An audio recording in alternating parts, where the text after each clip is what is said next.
Welcome everybody to the Downtown Development Authority meeting of July 14th, 2025. It's not loud? Okay. Liliana?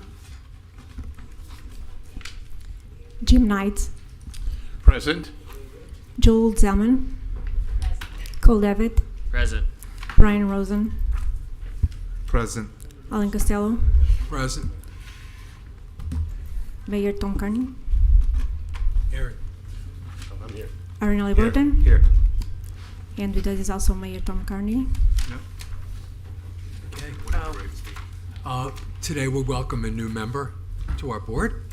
Julie? Thank you. You're welcome. Good luck.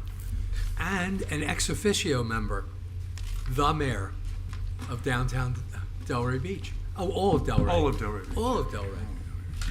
Yeah. Okay. We're first going to talk about the agenda. The agenda I have has at least one correction. 4A is gone. I don't know if you guys have a new one. Yeah, we revised it and reposted it. So it's 4A is currently now is the downtown parking management plan. So Okay. that's, yeah. So there aren't any other changes. any other changes, Oh, guys, sorry. to make? I apologize. Item 3B, Silver Ball Retro Arcade. We're pulling that off of the discussion today based on some changes in the plan that we will bring back at a future Okay. date. Okay. Sure. Other than that, everything else remains. Thank you. Does anybody else on the board have any suggestions or changes to make to the agenda? No. Okay, so we have to motion to approve the agenda. So moved. Second. Okay, all in favor? Aye. Any opposed? Aye. Okay, Not to jump in early, but that's early. is it your procedure to typically, when you post an agenda, to not post the backup? Because if you're having a public meeting, how can people come in and express a view on items which are not posted? Well, we changed the agenda just now. No, I'm not talking about that. I'm saying your backup material on all these items, none of it's on your website. So I pull up the website, Right. nothing's there. Your agenda is, but not your backup. No, we have not posted back up on our agenda, but it's available if someone would want that. We have it available for them. No, the rule, if you're doing an agenda, you publish an agenda, you're supposed to have your backup. You don't have to have someone call, say, could you send me the information? I'm just curious as to your, I'm not making it. Our policy is that all the board members have access to it. Because the statutory procedure is you would post your backup. If you would be so kind, Your Honor, as to get a piece of paper and pencil, and you'll keep track of all these changes for us. I'm and not you can help criticizing, I'm us just move saying, forward. it was hard for me to go through it, and I mean, I don't have a lot to say, but just, normally, I like to read all the backups so that I can actually make my comments effective, Me too. rather than hear, presentations and then derive the comment from those. Noted. Thank you. Thank you. It's a good idea. We'll do that from now on. But, That's all right, that's all, no, it's okay. There- Ex officio gives you a chance to help us Public grow. comment. Yeah, Public we're in comment. public. Yeah, I know where we are. Okay, moving on. This is a chance for the public to speak. If anyone in the public is speaking on number 4A, I would ask that you hold, that's the parking, a proposal, because we're going to be offering a second chance for public comment for 4A when we get there. Now, Okay, Yvonne Odom, I'm president of Delray Beach CDC, and I got to talk fast because you guys give us only 2 minutes instead of 3.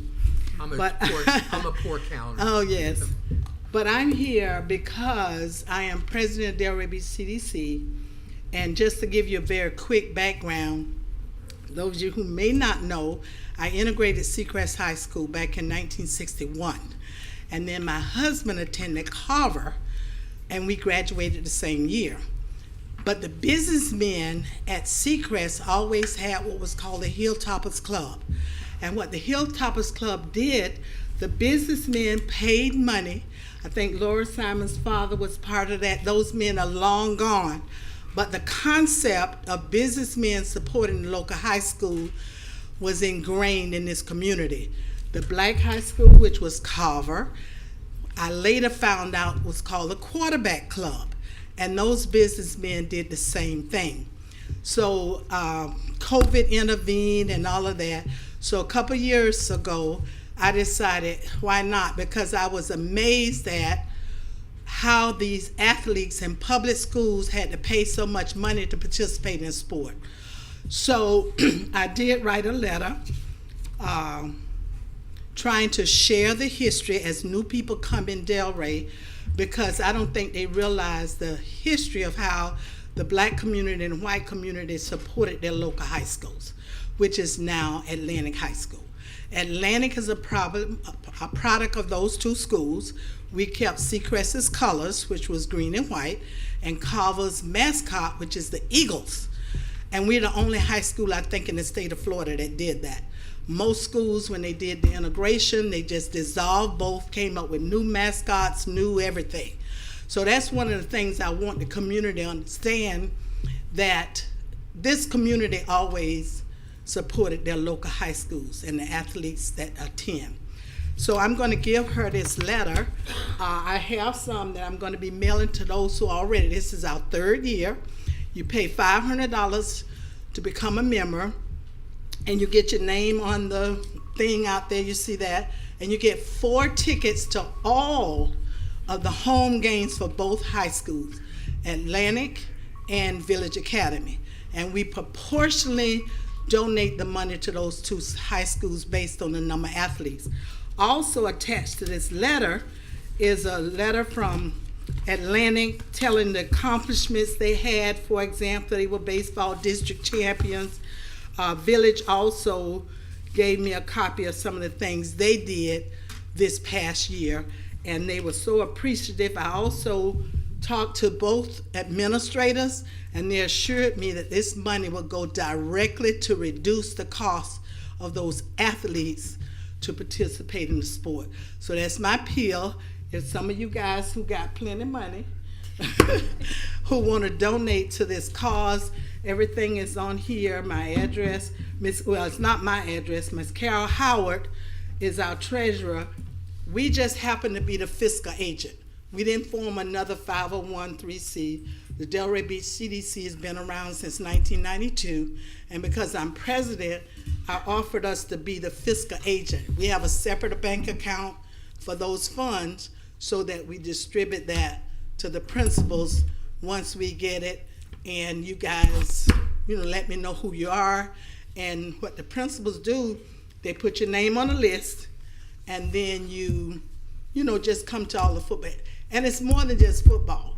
Most people just go to football games. They forget about all the other sports.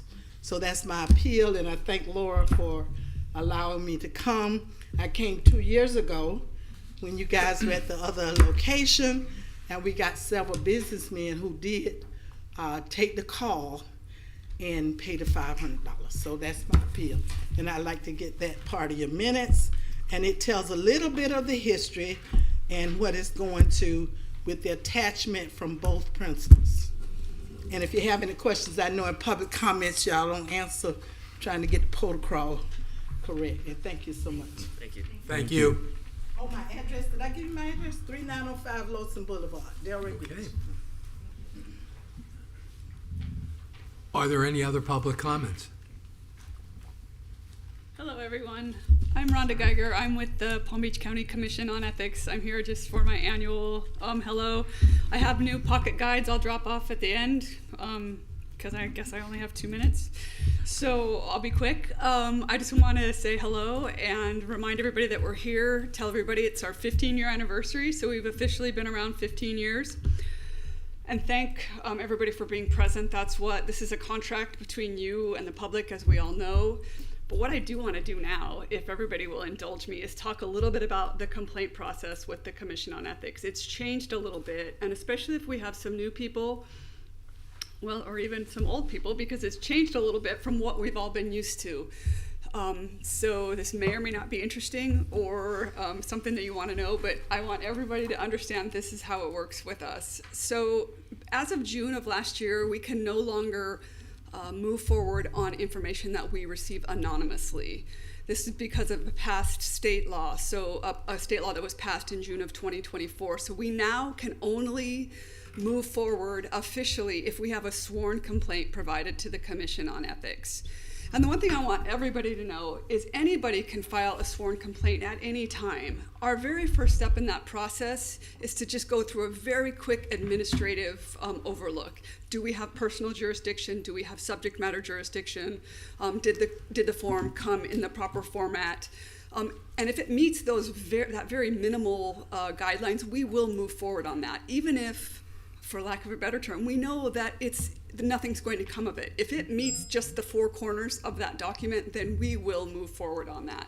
But it has to be based substantially on personal knowledge, so we can no longer accept purely anonymous complaints. And whether that means anything to anybody or not, I'm happy to answer some more questions. And I do want to thank you for being here. Remind everybody now that we do have jurisdiction over every town, every city in the county, as well as county employees and elected officials. Questions, anyone?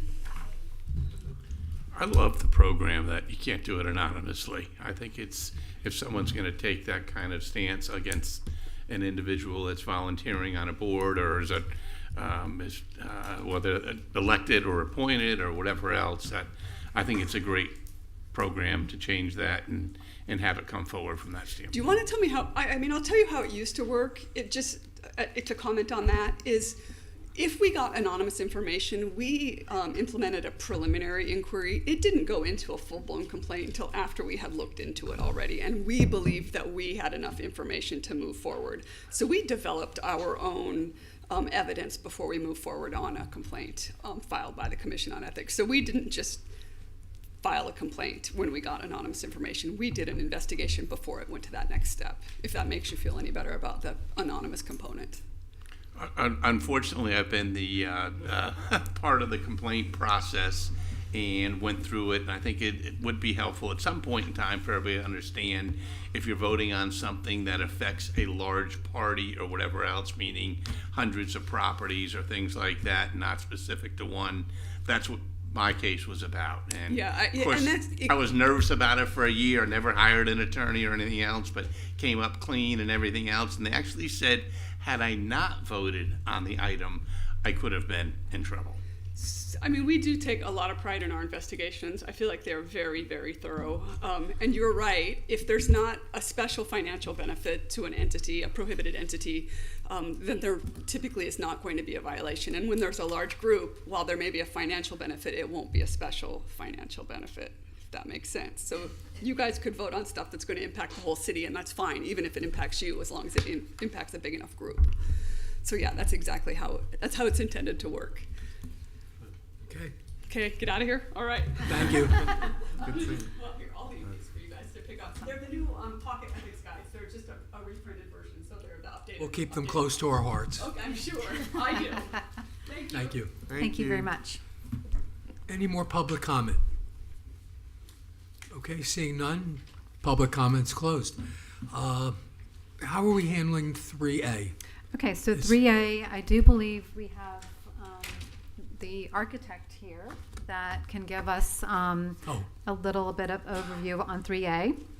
And this is intended, so you all were provided some of the backup that we received from the applicant and the city as relates to the link, which is a new project going through the process. And this is part of our new protocols that were implemented a couple months ago. So if you want to just introduce yourself, introduce the project itself, and give us a little background and anything that you need the board's input on, or any recommendations or anything that you'd like to share with the board. Okay. My name is Peggy Fitzgerald. I'm from Net Architects. This is a little bit of tap dancing. I wasn't really expecting to address you today, but that's okay. I'm pretty well steeped in the project. So the link is a project that's on about a third of an acre, a little more than a third of an acre parcel on Northeast 6th Avenue and Northeast 2nd Street. Currently there's a cigar bar at that location, which will be completely torn down and the whole site redeveloped into a 4-story building with 10 condominium units. The ground floor is predominantly lobby, which will line the 2 major streets, with the parking, 2 levels of parking in the rear of the building on the 1st and 2nd floors. It will also have a rooftop, which includes amenities for the residents, swimming pools and barbecue area, and a little bit of indoor space with the elevator access. This project is just about through the TAC process. We did request for the use of the masonry modern style, which has gone through and received both planning and zoning and city commission approval for the use of the style on that building. I'm not sure exactly what else. We have developed the site to promote pedestrian activity along the Northeast 6th Avenue site. There's an existing fairly wide landscape strip that's 6 to 7 feet or more, maybe 10 feet wide. It's pretty significant. So we're going to leave that existing to create a nice buffer between the traffic and the walking areas. Along both streets, we have pretty wide sidewalk areas, and the entry of the building is, as you can see, on the corner of the intersection to sort of, enliven that area. And at this time, if there's any questions from the board for the applicant or Okay. Anybody have any comments or questions? I have none myself. anybody Are we- else? Julie?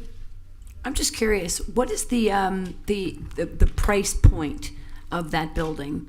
Is that something I'm even allowed to ask? I don't know the answer to that question, and I don't know the answer to the other question, to be Oh, honest with you. okay. I'm, We'll we're the designers. That would be more of a developer question, which I'm not really. I'll just say, I've been watching you go through the process. It's looking good. If this looks like most of this discussion's on the modern masonry being allowed, it seems like the city is on board for that. I'd like to maybe hear a little bit from the mayor, because they've talked about it. You can't vote on it, but maybe if you want to give your thoughts on where we are with this, because it seems like it's moving pretty smoothly and everyone's on board from what I've seen. But we happen to have yet the Well, from the city, we've had this conversation. The city went ahead and, moved it forward.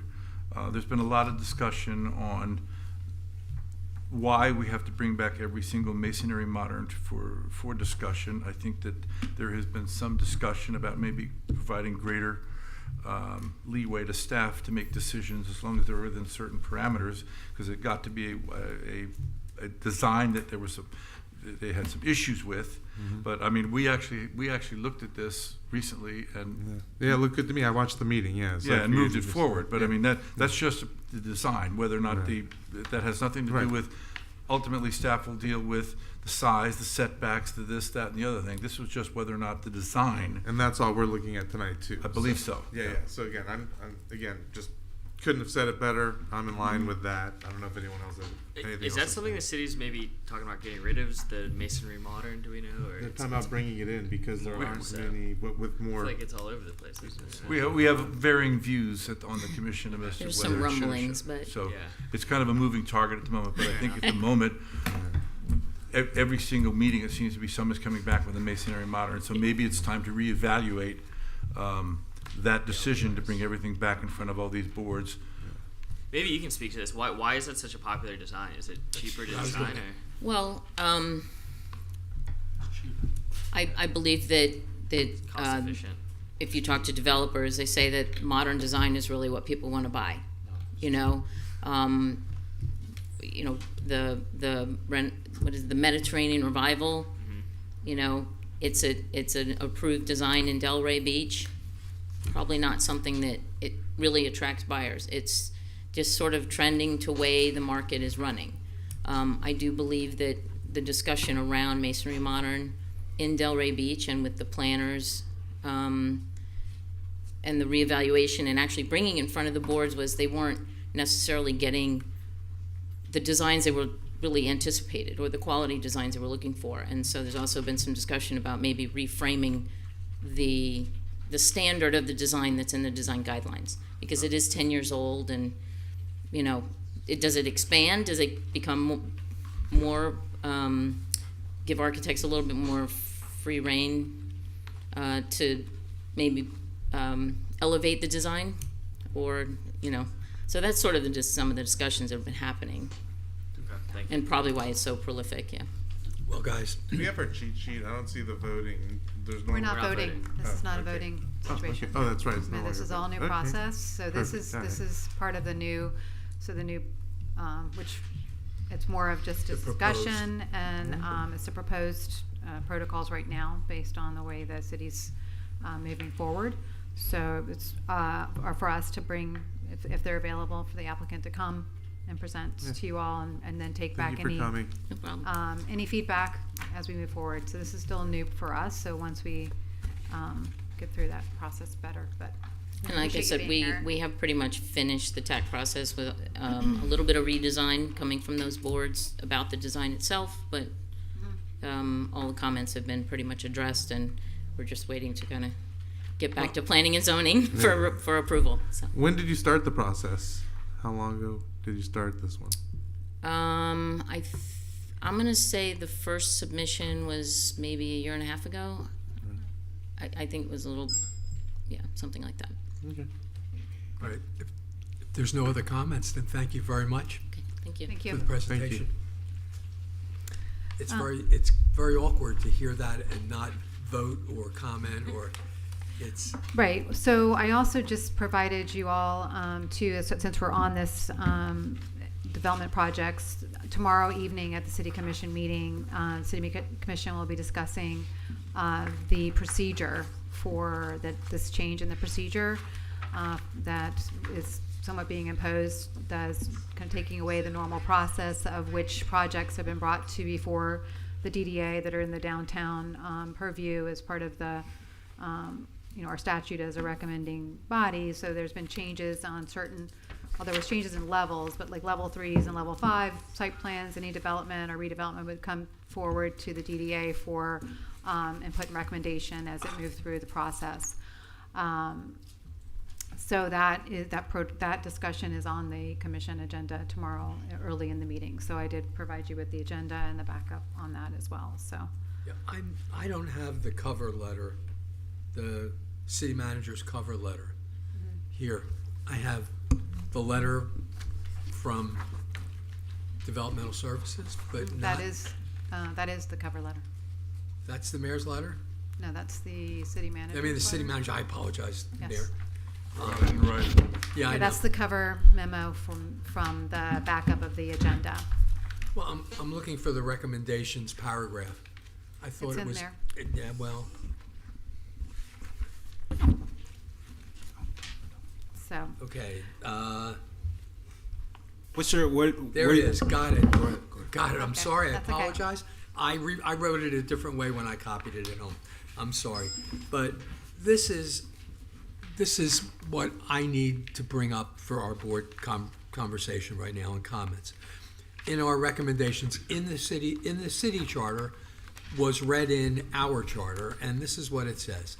It says that the DDA can recommend to the city commission and to downtown business persons and residents the actions deemed most suitable for implementing the downtown development plans, including removal, raising, repair, renovation, reconstruction, remodeling, and improvement of existing structures, addition of new structures and facilities, relocation of any of those existing, and changes in patterns and facilities for getting thereto and therefrom.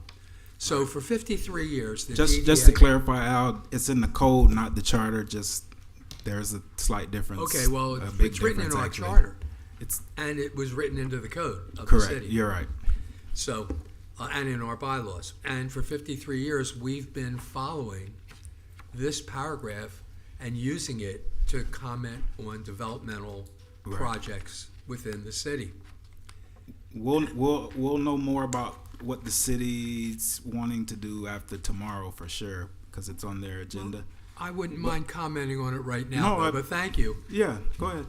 Yeah. So bottom line is, I wanted everyone to realize that what the city has, what the Developmental Services Department has written us in their cover letter, which is part of tomorrow's presentation, is a desire to no longer bring projects in front of us, but to just give us a list of projects as they're being created and make it our responsibility to follow them through the computer system and interact as advocates for the parties as need be along their development process, which is fine to some extent, but it goes much further. There's other issues like land development changes and things like Laura and I were talking, the vape law that was recently brought to us by Developmental Services. We have a long tradition of being here, and we have a charter and a code responsibility to comment and review all these projects. And I want to make certain that with this change, we don't lose the ability and the benefit to our constituents because they rely on us to deliver on this. And I wanted to see if anyone else has any discussion on that. Completely agree. Well, put your mic down and say that. I completely agree with you, Big Al. Thank you. That's one. So do I. Okay, well, 100%. thank you. That's, I'm in agreement as well, but I think that horse left the barn already, so I don't know that. I say the horse can't go very far and we can get it back. So, but that's another conversation that we'll have after their meeting tomorrow. But hopefully they're watching right now and they can understand how important it is for not just us as a board, but for our constituents, the people of our village by the sea. That's what I was going to say. I'm in agreement as well, and I think it's a benefit for the business owners that are going through the process to have us here to help them. Well, So, as that's what business we're here owners, for. most of us are, and certainly we agree. The DDA is a great advocate, but also the DDA has some value being here for all these years and having a different perspective because of who we represent. And I wouldn't want that to get lost. Okay, Great. that's it.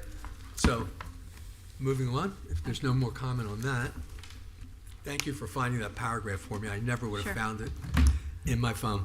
Okay, so Okay. we're 4A. 4A. Yeah, I've got the old, I'm just trying to find my new 4A, which is revised. the downtown parking changes as a follow-up from Okay. Tuesday's So, meeting. before the comment, I'm going to take advantage of my chair position once again to read a little something I wrote. So just before you start, just so the process, we did put together a presentation so we can help share with the board as well as the public what's transpired. Want so to go we through can- this first, before No, we have you- public comment and before? If you, either way, we can give the presentation and then you can do your comments and then we'll do public comment. No silver ball? No, Silver Ball was removed, sorry. Was pulled.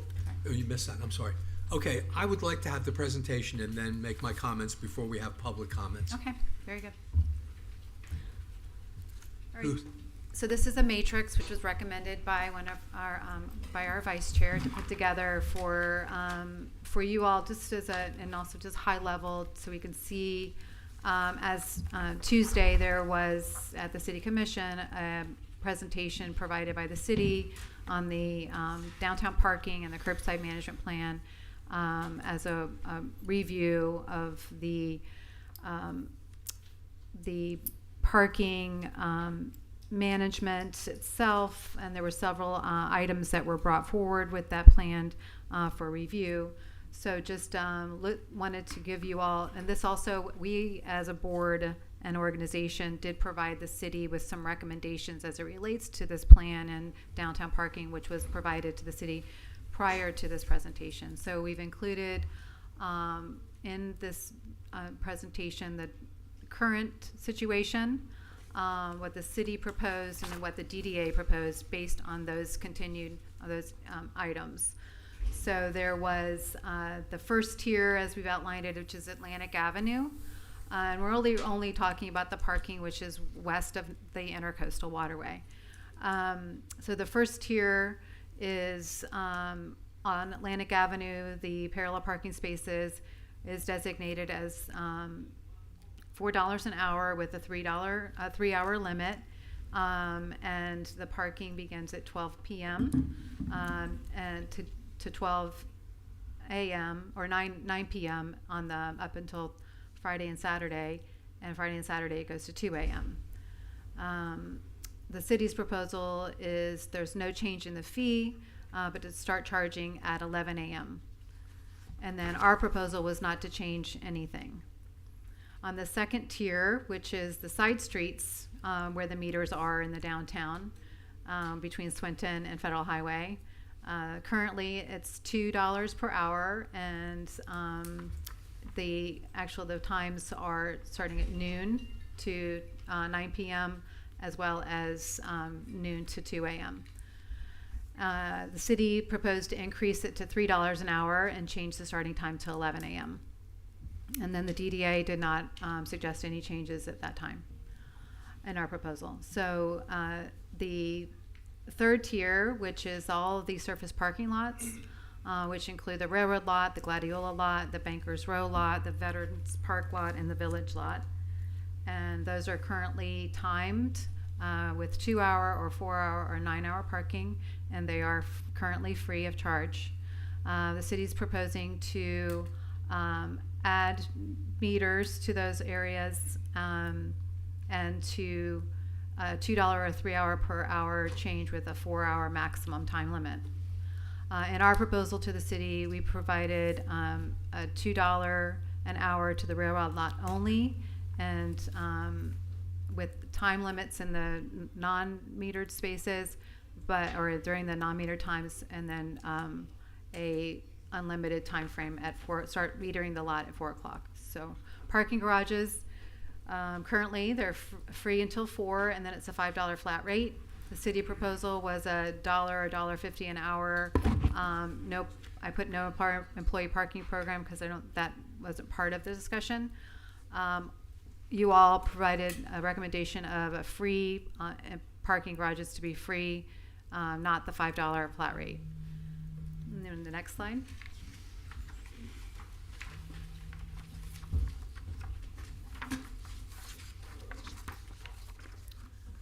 So this is drilling down on the lots. So here you have the current layout, which is all the free lots and their time limits, what the city's proposing in those lots, and then what the DDA proposed.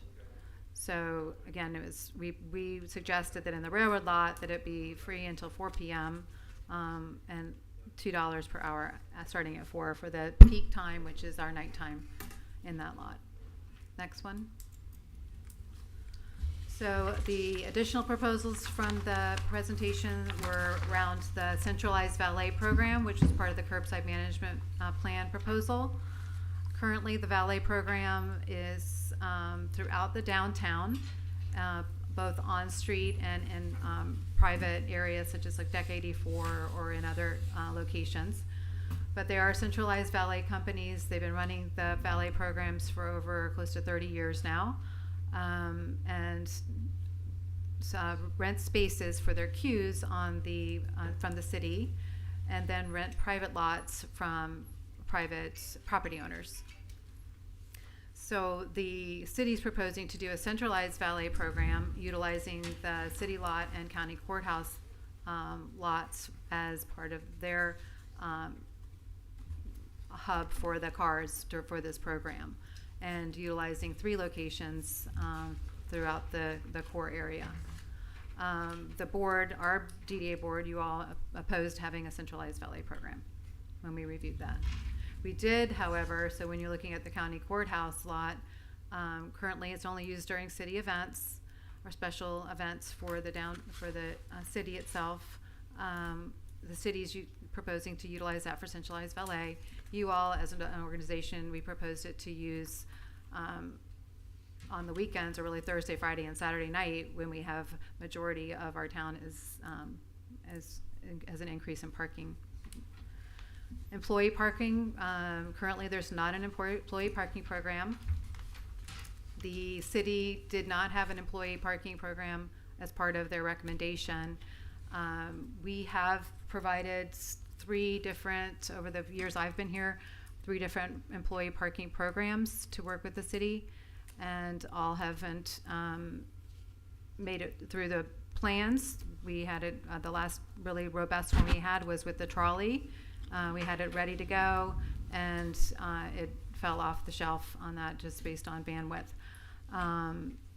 and the expense of the trolley usage. So with that, we did, with the free recommendation of the parking garages being free, that would obviously allow for a majority of our, and the surface lots of all our employees, which to be parking in those areas where they can find parking, ample parking, as well as free up the front spots for their customers. The in-lieu parking fund. The in-lieu parking fund was started, program was started by the DDA back in 1971 or 70s, early 70s, as a way to generate funds for parking lots. And right now the fees, I guess, are currently going into the general fund. And I think the recommendation was to either start a new in lieu fund or to keep it in the general fund from the city. And our organization obviously we're under the impression that it was in the in lieu fund, was a separate fund for just that in lieu fee. The one recommendation that did come forward, which is a benefit, it's like a parking benefits fund, which is an enterprise fund that would be really around parking benefits, parking needs in the metered area or in the downtown core. So any fees that are generated by parking fees would then go into this enterprise or parking benefits fund that would be put back into that area, which is great because currently they're going into the general fund for use of any location. So. So parking changes that were recommended as well by the DDA is that were provided to the city was an off-season parking program, which is traditionally likely summer with plenty of parking out there right now, but to provide some incentives potentially for people to park for free on Mondays or during a certain, making a program about it for the summer or reduced rate.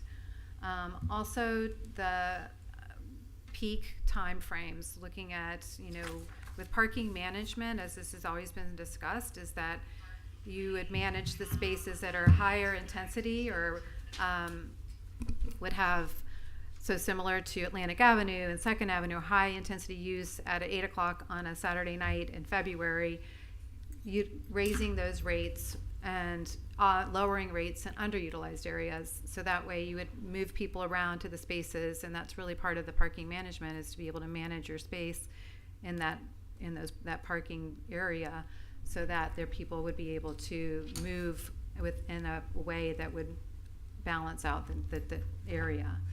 And even with the parking garages, key events such as the tree lighting or St. Patrick's Day, when we swell to 50,000 people, there's we're increasing that, and at the same time having a place for our employees to park during those peak events.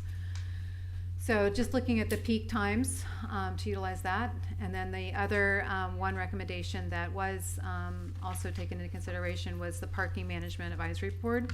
Currently it's a separate board, and our proposal was to dissolve the parking board and have the DDA board absorb that responsibility, as all the parking is in the downtown that we're currently reviewing.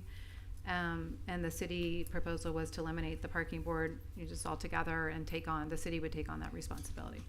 So, city council. So those are the high-level recommendations, summary of the commission meeting. And now I just wanted to, if you, Al, want to read your thing, and then we can open it up for public comment. Yep. And have discussion around this, because I think it's really important to understand, from the board's perspective of just what the discussion was. Jim Knight also did some research too that he would like to provide to the board regarding some of the comments around the local areas in our county that are municipalities in our county that also have parking programs too. So he provided some information there. So, but Al, why don't you go ahead? Okay, thank you. My comments are based on the fact that I am a DDA board member, but mostly I'm a businessman on Atlantic Avenue in downtown Delray. My employees park and I park, and my customers park all over the city, and we have a system that works pretty well right now. And I don't know that this change was as necessary based on the needs of the parking system as much as the needs of the money. And so I wrote a little something, and mostly I felt that even though the DDA sent in a proposal, there's thousands of constituents that should have been heard and could have been heard prior to making a proposal that they pushed rather quickly at the end of the meeting to some sort of a decision on possible implementation without a review. So as a revenue generating proposal, I think it was pretty good analysis of the multiple types of parking available in the city, and they were presented with ways to increase the revenue from each one of them. There was no consideration as to the benefit or detriment to those parties that utilize the system, because this was just a plan to take the money out of the parking within our downtown, maximize the assets and the money that could be derived from them. Oh, the detriment was there to the businesses, to the employees, to the valet owners, and ultimately the revenue generating capacity of the downtown itself. I doubt that was the point, but the point was quite simple. Utilize the available assets of the town to generate as much money as possible at any expense. And I don't blame you for not presenting it to us beforehand, because all those parties that would utilize the system would be up in arms. I recognize the need to find ways to raise revenue in any metropolis, but they are not all the same. Delray Beach is unique in many ways, and our downtown is unique by its geography and its business makeup. We're constantly dealing with its unique problems among the narrow streets and parking issues. The DDA was created to address much of that and more. The city of Delray Beach has a population of approximately 68,000 people. The downtown neighborhood, specifically, centered around Atlantic Avenue and the waterfront, is home to roughly 3,500 residents. When we reduce the millage, we reduce the millage for all the people of Delray. So why, when we start looking for revenue, do we only look to maximize collections from only the small, unique downtown? It's a good question. US 1 straddles our downtown, and the Linton Corridor has more businesses than we have in downtown Delray. There's parking lots galore on Linton Avenue, and there's parking along Linton Avenue itself. There's also Atlantic Avenue on the other side of Route 95. Lots of businesses and parking to produce revenue there. But the commission proposal just goes at the heart of the downtown. Our small downtown, with so many limited areas and so little parking, is ripe to have that money grabbed. I'm reminded of the plan that I presented to the commission 10 years ago when I was fighting to stop implementation of meters in our downtown, in our cozy little village by the sea. My original plan was called Grab, Bang, and Shake. The Grab, Bang, and Shake plan was really simple. It was a surefire way to get revenue from downtown Delray patrons. If you were foolish enough to venture east, getting off of 95 from either direction, we would have city workers, big city workers, positioned at the nearest traffic light. They could grab you out of your car when you stopped, bang you with a baseball bat, and take your money. Or turn you over and shake really hard until the coins all fell out of your pockets. And then you could move on, shop downtown, buy a cheesesteak. My plan wasn't picked up by the commission as a meter alternative, as we all know. But at least they heard my proposal, because we had lots of time and opportunity as constituents to present our opinions, our needs, our ideas, and general input for the formation of a meter plan. It's the DDA responsibility to protect and enhance the business environment of our downtown, one we take very seriously. And so I'm proud to use this forum and this time as the opportunity for our constituents to voice their opinions, ideas about the issues, and make testimonial regarding the proposed changes to the proposed plan. And that's why I open up the public comment now. So anyone that would like to comment? So we have now anybody that's here to speak about parking or anything that was presented around the parking plan. Please come up, Okay. state your name. Thank you, Jump Yvonne right in. Odom, 3905 Lawson. I didn't come here for this, but my frustration I've been here since I married my high school sweetheart, and I am of the opinion that when I want to go somewhere, I want to park. And why are we charging to park? I agree with your statements. I just heard it about the small town part, and sometimes we try to compare ourselves to other cities, other, municipalities, and we're not that. And because I pay taxes, there should be a benefit for me paying taxes. And then if somebody else come and enjoy the facilities, they're going to buy, food. You want to encourage that. I've gotten hot dogs at your place, good hot dogs. Well, thank you. But I don't know. I was compelled to say something after you did yours, because I know my own frustration. If I want to go to the beach, it's hard enough to find a parking, but then our parking garage, and I do like the new signs that we have now showing people where to park. But I don't think we need to grab money from people who all they want to do is go to the restaurant, get a meal, which you're spending money, or either you want to enjoy the beach for, a couple hours. That's just me from having been here my entire life, and love it here. And y'all gonna put me in the grave here. But Delray is different, and we ought to embrace that and understand that and it's not gonna make that much difference, I don't think, when you say whether or not you park $2 or $5 or $6, but yet I'm buying a hot dog and I'm not gonna stay all day.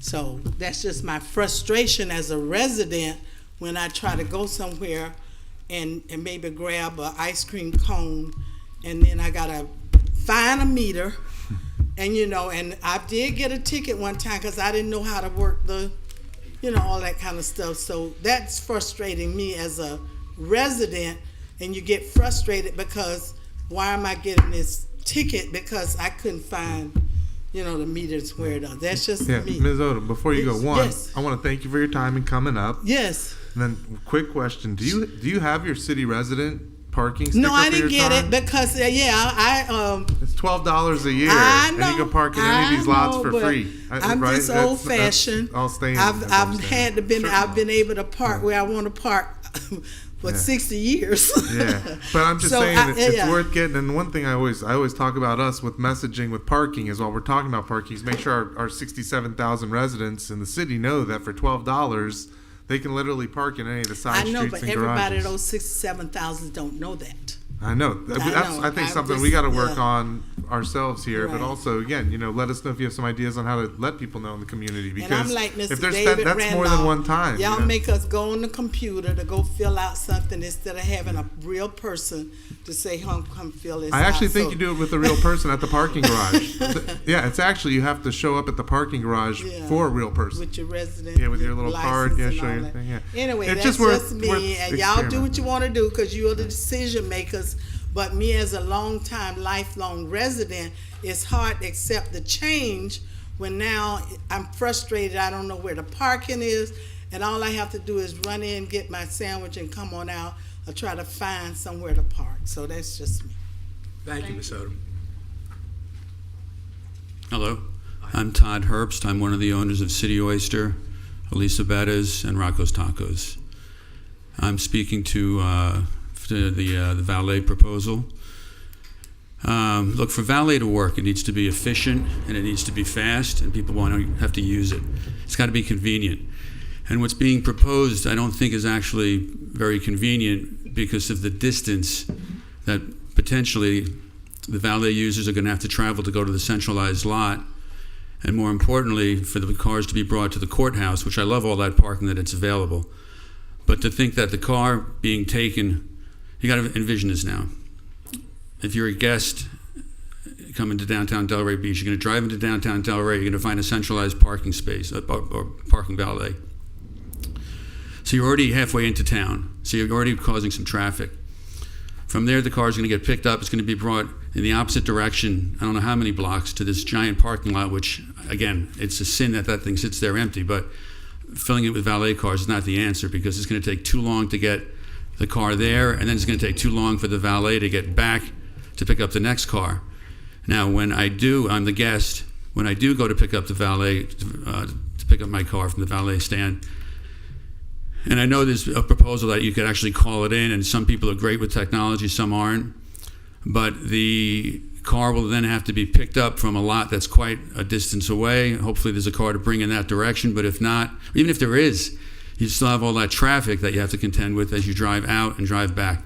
So you're not really eliminating any of the traffic downtown, you're just creating a bigger loop of cars waiting to valet or waiting to be picked up. Now, the way it works now, essentially you glide in onto Atlantic Avenue, and the car is picked up almost immediately. The first right-hand turn is made, so the car doesn't even hit, at least with the first lot that's in front of Elisa Betta's, the car doesn't even hit downtown, doesn't even hit the traffic. It makes a sharp right and gets parked behind Elisa Betta's in a lot that's already there. And then for it to be picked up, it's the same thing. You're essentially keeping the car on one block. Whereas what's being proposed, there'll be cars circling around. There'll be valet guys fighting traffic to get out of there. The other thing is by centralizing the lots. I don't know about you guys, but like right now it's about to rain. This is when I use a valet. I don't go drive somewhere in the rain to park so I can get out my umbrella to go to the restaurant. But if I know that there's a valet out in front of the restaurant, out in front of the restaurant, I know I could run in. I don't even need the umbrella. The other sad part about this is there's a lot of elderly people and a lot of handicapped people that rely on the valet and come into our restaurants and use other services downtown. And if you centralize the lots, you're moving them further away from where they're hoping to go with their walker and or their wheelchair or whatever else might be their situation. So I'm adamantly against this valet plan. It comes up every couple of years. Fortunately, we've been able to maintain the status quo because it works quite well. Nobody's getting rich on valet, by the way. I don't make any money on the valet.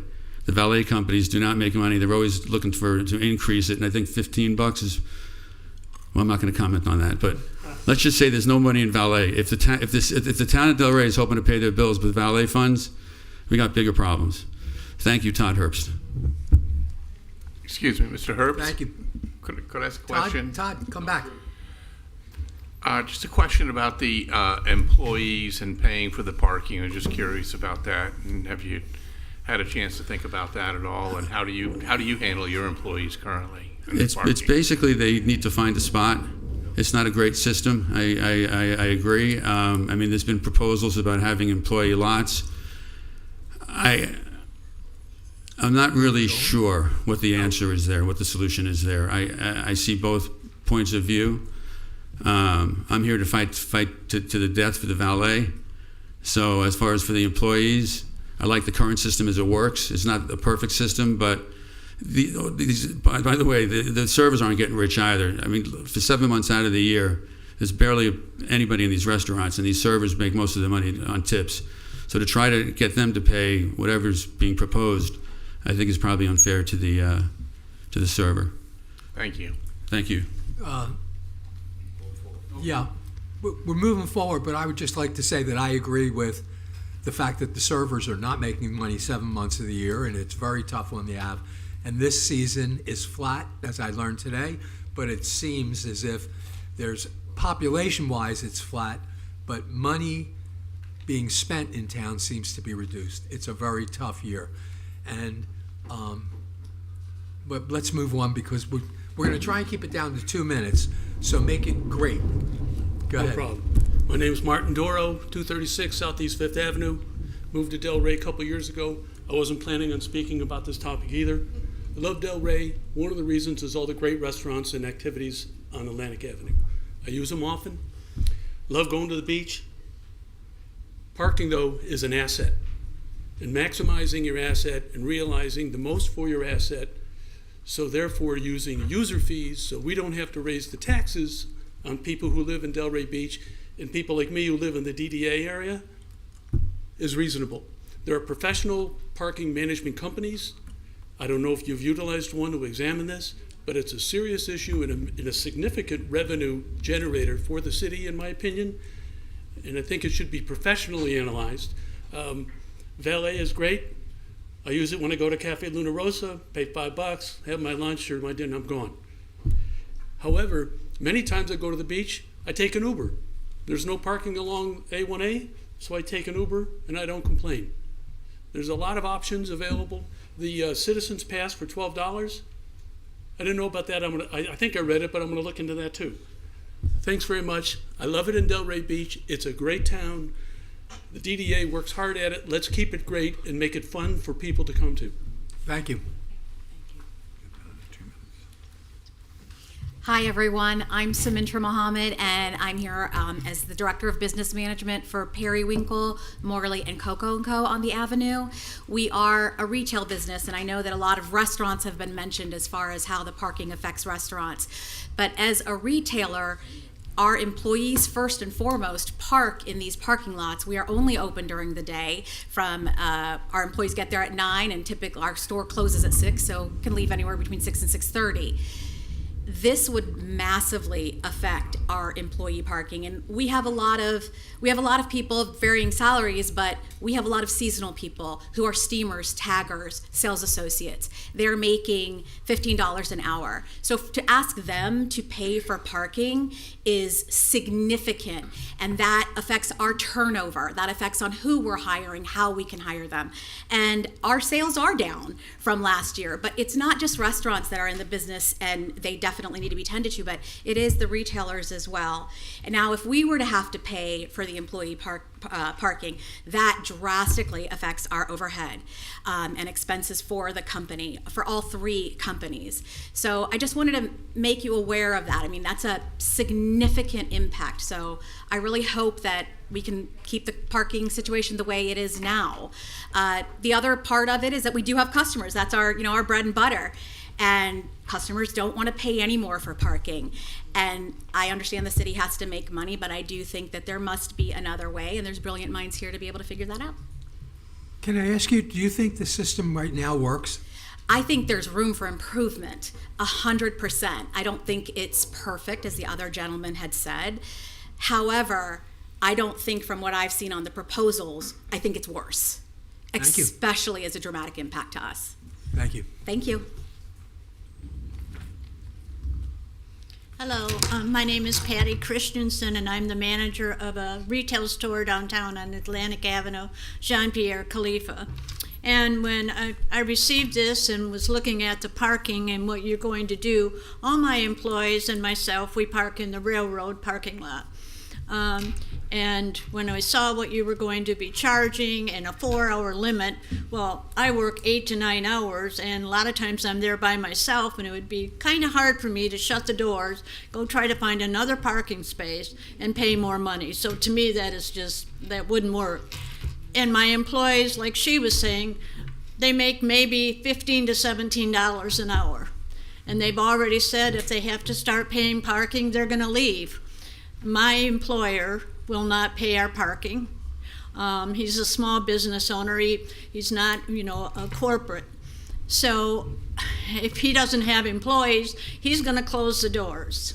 And you're going to be losing revenue from us. So, and I think I speak for a lot of the small businesses in town. Thank you. Thank you.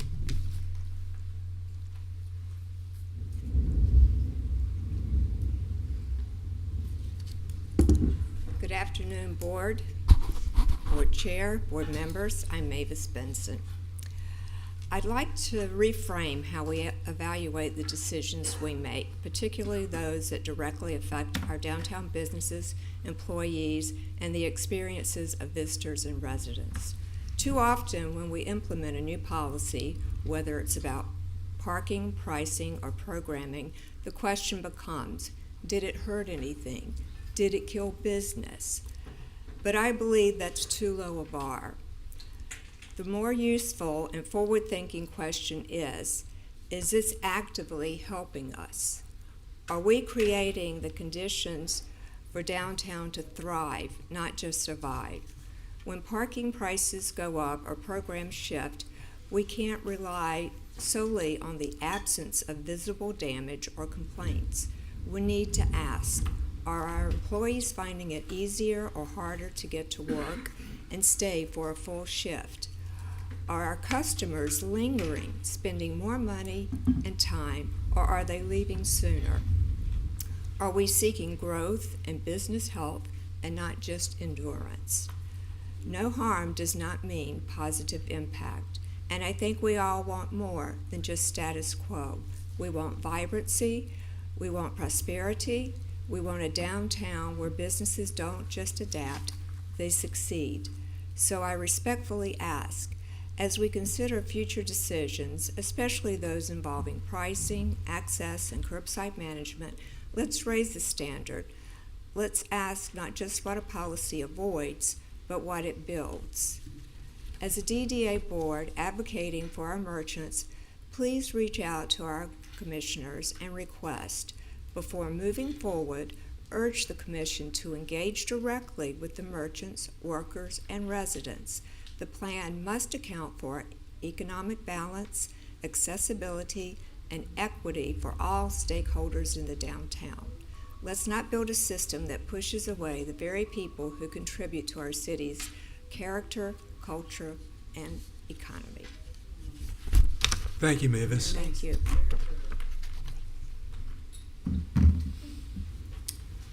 How you doing? John Powers. I have owned and operated Valet queues for 28 years on the Ave. Worked for Todd Butch, worked for Luna Rosa for years. Have watched it morph into what it was since 96, 97, when we were done at 10 o'clock to now 10 o'clock is when we start getting busy.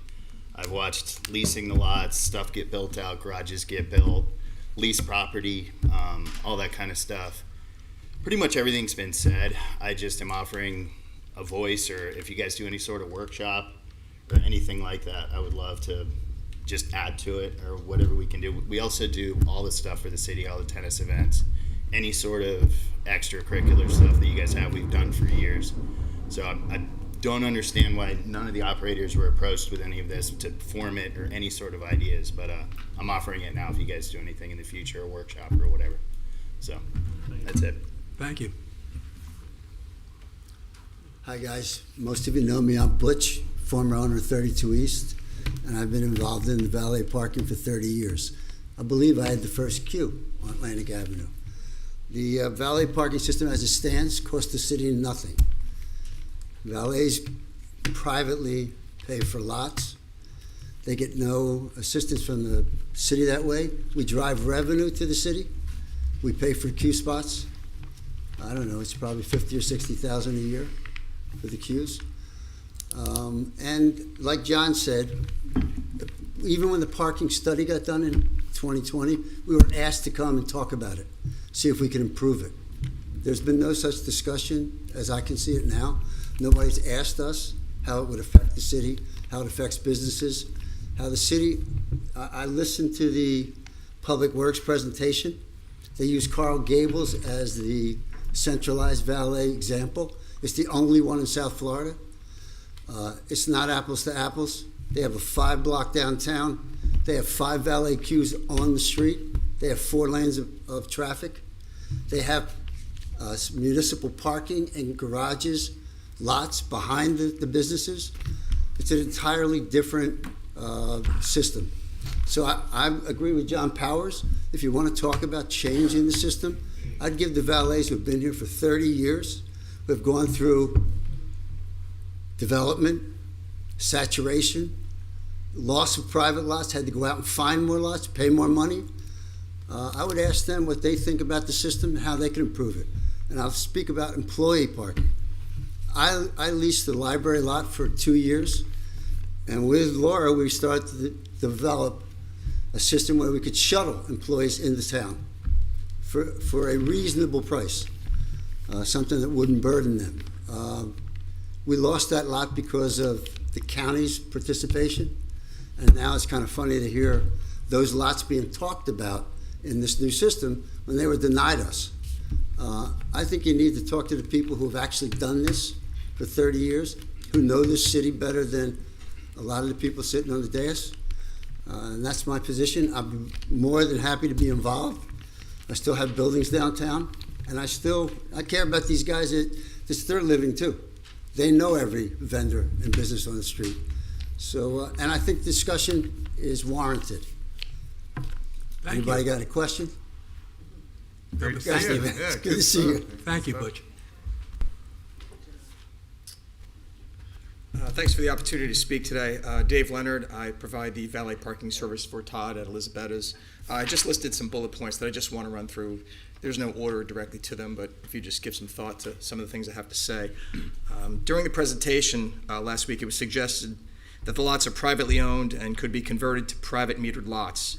In my opinion, that is not safe to assume that the owners of these lots would consider this as an option. If this happens, parking spaces will be lost. Insurance, which is extremely important. If vehicles are parked several blocks from the centralized drop-off location and returned to a satellite location, the distance traveled will be a significant hurdle to overcome for any valet operator to secure liability insurance. Also, during the presentation last week, it was suggested that utilizing a single vendor to operate the valet will allow the city to police the valet parking. The city already polices the valet with the use of code enforcement officers who are visible on a nightly basis. Todd also did mention about the handicapped and elderly patrons. They will be severely impacted by a centralized valet program. They will also have difficulty utilizing an application to access their car when they're ready to leave. Also, inclement weather is also going to present a problem for handicapped or elderly patrons as well. Utilizing an application to request the delivery of a patron's vehicle will present a significant problem if customers request their vehicle while finishing dinner or paying their bar tabs. Their vehicle could be parked at the satellite pickup location for an extended period of time, potentially causing backups on Atlantic Avenue. The presentation last week also neglected to mention where the satellite drop-off location and where the centralized drop-off location and 3 satellite pickup locations are proposed. This might create another set of issues. And one more thing is that Uber and Lyft drivers and the Brightline and freight trains are also responsible for the congestion in the downtown area. Okay, thank you for your time. Thank you. Thank you. Hello, everyone. Andrew Arnold, owner and operator of Fit Food Express, also property owner in downtown Delray Beach. I think I'm in a little unique situation because I am kind of outside of Atlantic Ave. We are in the newly developed 3rd Ave area of Delray, and it's kind of the Wild West over there. We have many new businesses moving into that area, restaurants, and so on. We have no metered parking, just CRA-owned lots and street parking, which is not adequate.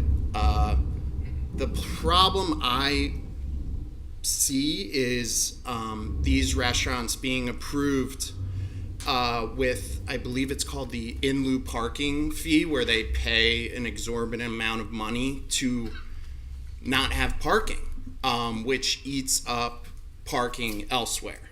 I believe that is probably one of the worst programs out there, to pay for spots that aren't part of your business, which eats up other businesses in the area, which causes this whole problem we're in now with no open spots or spots being taken too long.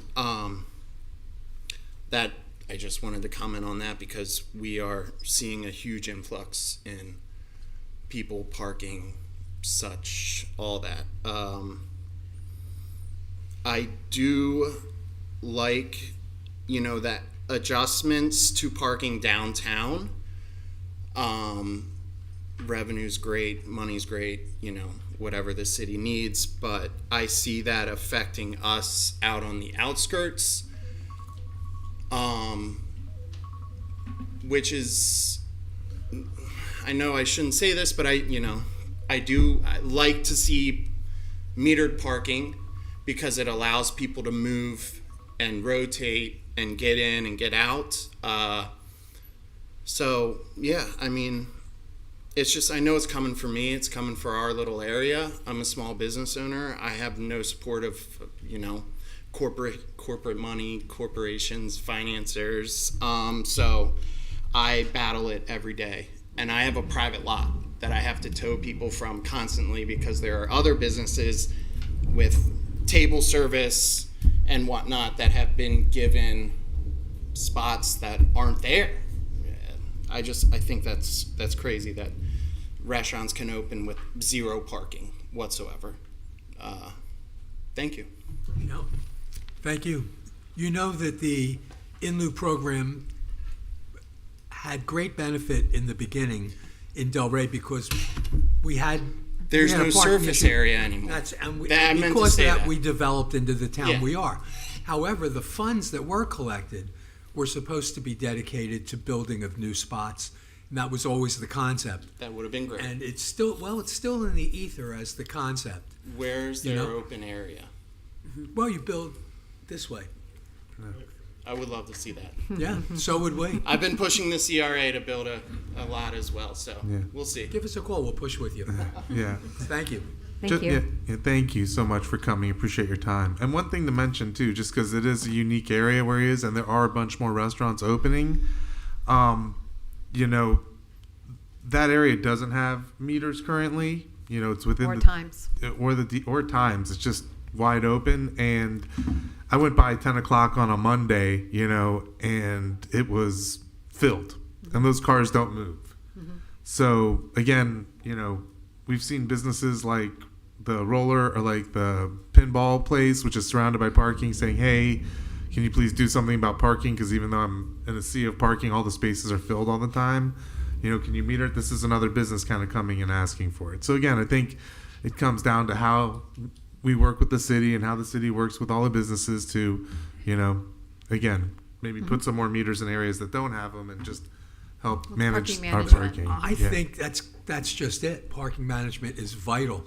And what you're talking about is an area that needs it, and it should be addressed. When you're talking about addressing it just for revenue, then I think it's a mistake. It should be, the city needs the parking to stimulate the business, Right. not to destroy it. And as for meters, as much as I fought for meters and had my great bang, shake, and rotate plan, the meters on the avenue have made a difference in rotating the traffic and getting the people to not park all day long. And it's got real value in certain areas. And I'm sure there's a great way to, I'd like the plan that the DDA proposed. And I thought that it added a little more revenue to the city while adding a little more parking for the employees. I hope they'll reconsider when we have more chance for input. Okay. Well, I think we should give Yeah. it to the board for input. I mean, I think that there's, because we listened to the public, I think the outcome from this, there's definitely while this is a small pool of people, that there is a definite concern out there. Just, again, not being part of the solution, not knowing about the changes that were imposed. So I think if anything, there should be what are the next steps and Propose a workshop, perhaps? I think that, why don't we, can I open this up for comments from the board, please? That's what I was Guys, just putting out okay. there. Can I just make a quick comment? It's passed. It was adopted. We can have all the discussions you want. The plan was adopted. Well, we're going to do our input today, and we are right now. Well, you're welcome to, Thank but you. I'm just saying that. Thank you. You know, can I make a few comments? Because since you talked about what the commission did, can I make a few comments? Of course you can. Okay. Well, you want me to wait my turn, or do you Well, want? I was going to ask you to, yes, because the board should go first. I think they would want to hear what I have to say, but sure. Yeah, I defer to the Let mayor him at this one. speak first. Yeah. First of all, as one of the speakers said, you know, we're talking about user fees here. People using the lot should pay for the lot. It's not the obligation of the city to provide employees parking. It is not. When you look at the plaque that we were given, the sheet that we were given, every other city had all these parking things. The only one that had free parking was Delray Beach. We are unique. We give free parking. But I would suggest to you that when Boca Raton instituted its parking program downtown a few years back, which I'm fond to say that I had a free spot until about 6 months ago when they finally found one on the alley that I used to use, which was my free spot. They finally metered that one. The restaurants haven't suffered. They had the same complaints. Everyone has the same complaint. If you do this, my business is going to go down. Now, we suggested, and by the way, as for the valet queues, there are going to be valet queues along Atlantic. The suggestion that these people are going to have to go park at this lot is just, I don't know whether it's deliberate or accidental that the whole plan really hasn't been discussed with you all, largely because it's been developed, it's been passed. But and I appreciate your comments. Which respectfully, you sat there and gave me the conflict of interest. Well, my employees do this. Well, that's I understand how it affects your business, but it's not going to. We have to, when we're asking all of the employees, asking all of the citizens of Delray to increase their taxes, and to not suggest that we shouldn't monetize the assets we have, because that little old lady I've always fond of saying who lives in Lake Ida, who doesn't go downtown and park, you're asking her to pay more taxes because the DDA is unprepared to say that this parking, which is in every other city, pays for parking downtown. And they don't pay for the employees. We floated the idea of saying, well, maybe there could be a voucher program, okay, where the restaurant would buy a thing where someone would put into their window, and there would be a voucher, so they would be paid for, because it's not restaurants don't have a parking requirement. So what you're making their parking requirement is that the city provide them with parking. I'm sorry, that's not the deal. You operate your restaurant, you have to make sure that your employees can park, as they do in Boca, as they do in West Palm, as they do everywhere else. And we all know that because we all pay for parking. We all pay for parking. Now, we floated the idea of having maybe the couple top floors of the garage be used for employee parking. And we're still working on that concept because we understand the need. But to pretend that $1 an hour is cumbersome and that a restaurant couldn't cover $1 an hour for their employees to park is ridiculous. It's actually the truth. And what you're not doing, sir, is you're not asking what's wrong with the system now, and the answer is nothing. We are not monetizing our asset. No, I'm not arguing that. You wanted me to raise taxes on everybody. You're right. Already in your district, the people are paying 1% more in their residential tax than they do anywhere else in the city. And let me suggest to you the following. The DDA has done a great job. But every single address in this city benefits from what we do downtown. But yet, a very small segment of downtown is paying for the appreciation of my house. Thank you so much. Because when you sell a house in Delray, it's the panache of Delray Beach. Largely for what the DDA did, and they've done a great job. But the point is, you got to spread the obligation. It can't just be. I think that's true. That's what I suggested. And your residential, and you keep saying your constituents, all I'm hearing are restaurants, because the homeowners association I've spoken to, they think it's a great idea. Sir, the 60% of your revenue thinks it's a great idea. What I suggest, because it's going to relieve their burden. What the DDA is suggesting is that you don't approve something that you haven't asked for input from the constituents in which you affect. That's what happened. That's what you proposed. This plan's been in the work for 4 years. Listen, I don't want to fight with you, but I'm not going to fight with you because the plan is. I would like to speak now. Okay? Well, you're the chair. I know that. And you need to recognize that what we're doing today is giving our constituents the chance you didn't give them when you put that out and rallied all your commissioners to come to a decision at the end of your meeting. You could have said, we're going to open this up to a workshop. We're going to open this up to hear what the constituents say prior to presenting it and approving it. Well, maybe before your time. This plan's been in the works for 4 years. There's been many plans in the works. I've been fighting these for years. Right, because you don't want your people paying for parking. What I can tell you is this: the system works right now pretty well for everyone except the city making money. No, well, you mean relieving the taxpayer burden. Mr. Mayor, please let me talk. Sure. As a revenue generator, as I said, your plan's great. It's a revenue generator. It's not a parking program. It's a way to use parking to make money. It's a way to utilize the asset of parking. But the asset of parking isn't just about money. It's about bringing constituents and patrons into the business community, which then survives and makes the property values go up. That's what our job is. Well, That's what the I'm DDA agreeing, but job is. all I'm suggesting is in every other city it hasn't died. Well, every But other, we Gentlemen, excuse me, I'm going to go finish this. 'Cause everybody When else we needs to originally speak too, started Al. with the Just- meters, just make sure there you were get many everybody else. There were many cities that had put in meters, like Sarasota and Delray Beach, which put in meters 2 times, took them out, and then finally put them in, and it worked. And I'm not arguing that at times proposals are good and at times they're bad. But at this moment, this proposal was presented based on revenue that it could generate, not on need for more or less money and parking. I mean, You more or less parking. yourself said, and several of the people got up and said, they go there and they park all day. That's why we have it that way. That's And not that's why supposed to, it don't you works. understand? That's not what it's supposed to be. Again, I'm going to speak. Let's just, we have I'm 6 just other gonna- board I'm members sorry, that but I'm need to gonna- have I'm going to be input, quiet. please. Listen, it's, do what you No, this is important, though, that others hear, and let them Okay. speak, and then you can Okay. finish Been there off. for an Is that hour, okay, Al? Just because we have enough, All right, unless who's no one starting? else wants to speak, but I Who's think starting?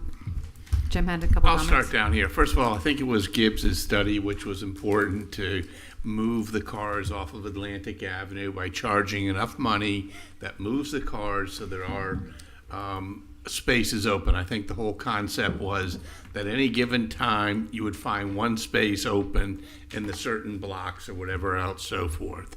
Parking is not free. It does cost money. There's no questions about it. I think there's been a little bit of misinformation as it relates to the charge for parking. And Mayor, that's why I handed out this piece of paper here. This is right off the website for the CRA for Boca Raton. I know Boca Raton's different. They got a huge tax base with all the corporate employers and so forth there. But all 4 garages there are free of parking, free charge of parking. I pay when I park on the street, on the main drag there. I go to Valet, I pay as well. But if you park in the garage, whether you're an employee, a patron, whatever it is, you do not get charged for the parking there. So I just wanted to clarify that because I think there was a discussion that said absolutely you'll pay everywhere. I also happened to pick up dinner last night to go from Gary Rack's farmhouse at Royal Palm. And in Royal Palm, they have charge for parking there as well. But I asked the bartender there, where do you park when I ordered my food to go? And Jim Batmazian happens to have a mixed use building there with retail and residential and so forth. And so the employees there of Royal Palm are parking in that garage for not being charged. So one of the thoughts that I initially had is I agree that the spots that are the most convenient, should be for the shoppers and everything else and so forth, should be generating. I think we've talked about it till we're blue in the face about the railroad lot and some of those lots going to, and even potentially Gladiola. And I think the commission had some great ideas the other night. I always wondered about the lots there along A1A that they close up at dusk or dark or whatever it is, so forth, don't generate any revenue, right? So if there's a way to get the people from those lots to the other spots, I think the comment from facilities department was that a lot of people bought condos and had 2 cars, not one, and so they were just parking those cars there all the time. So I think there's a balance that potentially could be had. I know it's been voted on and everything else, but maybe there is a way to look at, okay, if we're going to go ahead, and which we've been saying all along, charge at the lot over there, the railroad lot, charge even over at where I think the most difficult parking is, where you've been pushing for the Gladiola lot to get a garage there. They did a study for that 10 years ago, 12 years ago, whatever, about doing a parking garage over there. I do think it's unfair to the residents and to the people that have paid in to the parking and go to the parking for all this just to get washed in to the general fund and not be utilized to actual parking. I think I just want to interject. At the last meeting, we all made that decision that the in lieu, before my time, but the in lieu fund has been it's been used in such a way that it was never supposed to be used. All the money should have been collected to put into that fund. The way the language in that program was worded, it was so loosey-goosey that it allowed them to effect repairs to the garage, allowed them to do this. That was not the purpose of the in lieu fund. The in lieu fund was to collect money so that we could build if we wanted to build on Gladiolo or getting something. So I think everyone is now in agreement, which is why that specialized fund was finally established, what they called the Parking benefits. Yes, thank you. Because the reality was that is the case, because the money has. We should be generating revenues in the garages or wherever they are. Those revenues should be used to, again, user fees to be used to repair and maintain those places and insure those places, not the in lieu fund. And I think that prior use is now gone.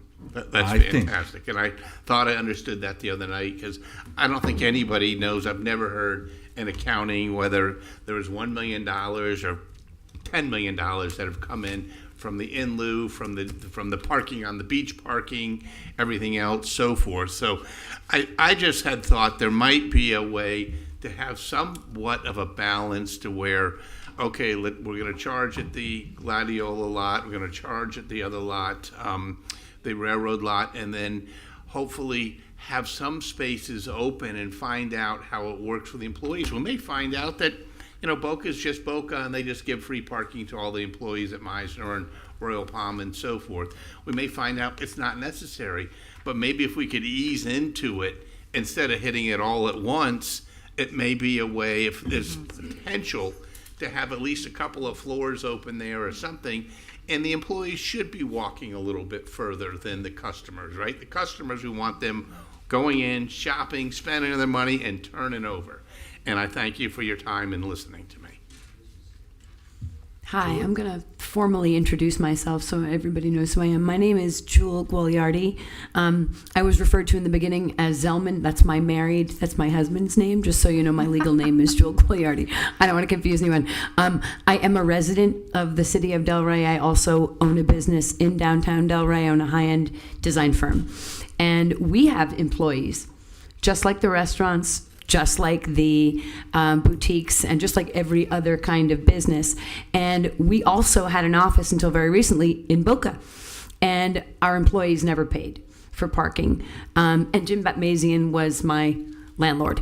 So we had the issue come up many, many times because many of our employees were coming from far away. So the issue was mileage of driving to the office, wear and tear on the car, gas, etc. They would have gone into a hissy fit if they also then had to go and pay to park as well. And I can say that because those other issues came up regularly, where in some instances we did have to compensate, and in other areas we just agreed to, it is what it is.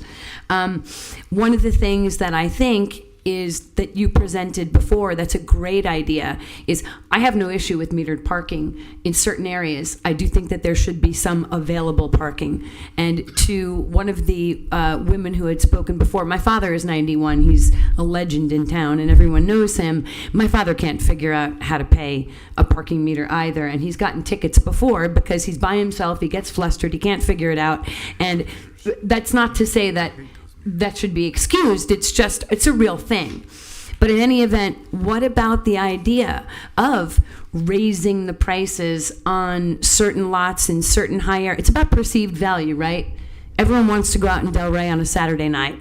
People want to spend money. People want to go to certain restaurants. They want to go to certain businesses. Let them pay more to do that. Let them pay more in the parking lots and pay $7 on a Saturday night to park.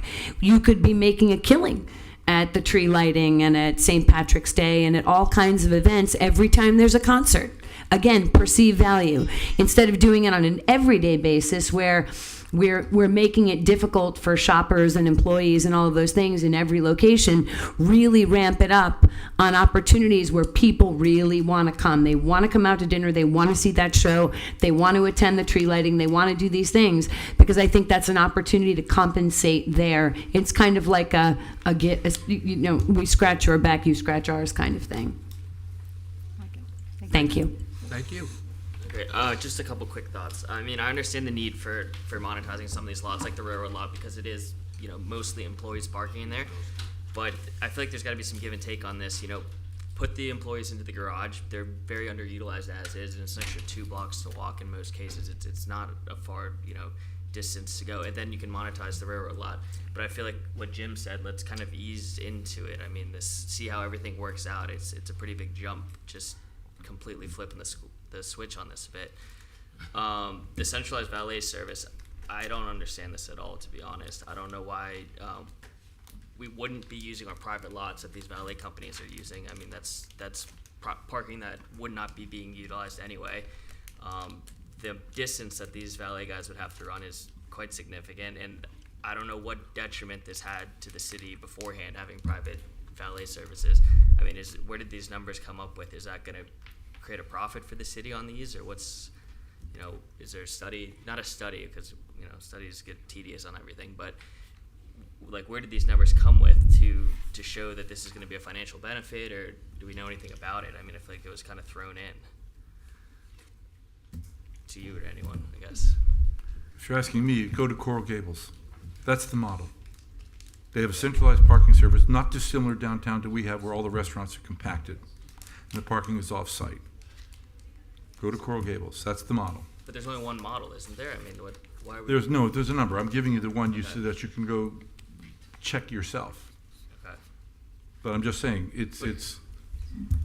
We're reducing parking on private lots, right? I mean, most of these valet guys were using private lots, which now we're not going to be using, correct, or no?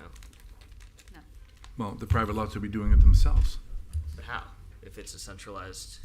Because they could, just like, nobody's stopping the private lots now. You go behind... Yeah, but then they gotta carry their own insurance, and don't most of these valet guys, they're cleaning the lots, they're taking care of them for the most part, they're, That's just my opinion on the matter. I feel like this is... I'm just answering your question Yeah. about the example of centralized, of using, I would suggest you go to Coral Gables and see how they do it. Yeah, we've requested their information, so we'll share that with you. Okay. That's all I got, yeah. Brian? All right. I love parking. Again, it's about parking management. I know Jim's talked about it before. The city is, I'm happy to see the city moving things forward with parking, because it really was getting moved and it turned to an election time. It kind of got all ice thrown on it.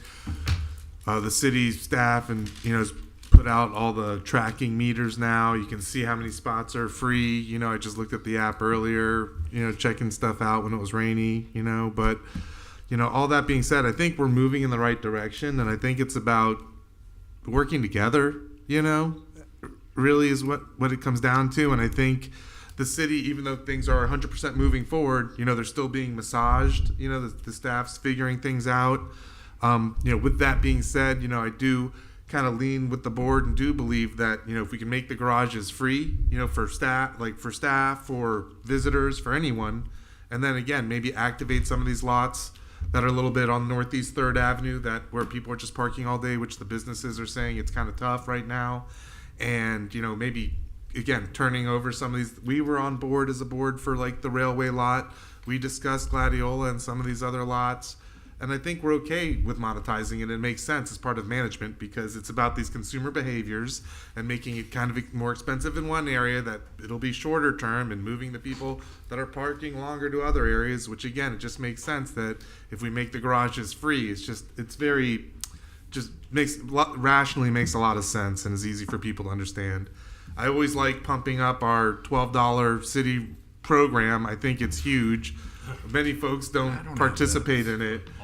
As far as I understand, it's still in place. It's $12 a year. You can park anywhere you want, just not on Atlantic Avenue. So again, we've pushed it before. We'll push that, some more. But I just think that's really important for all 67,000 folks to understand around here that live here and pay the taxes, because it makes sense when you charge for the parking if you're not getting hit with it because you paid your taxes.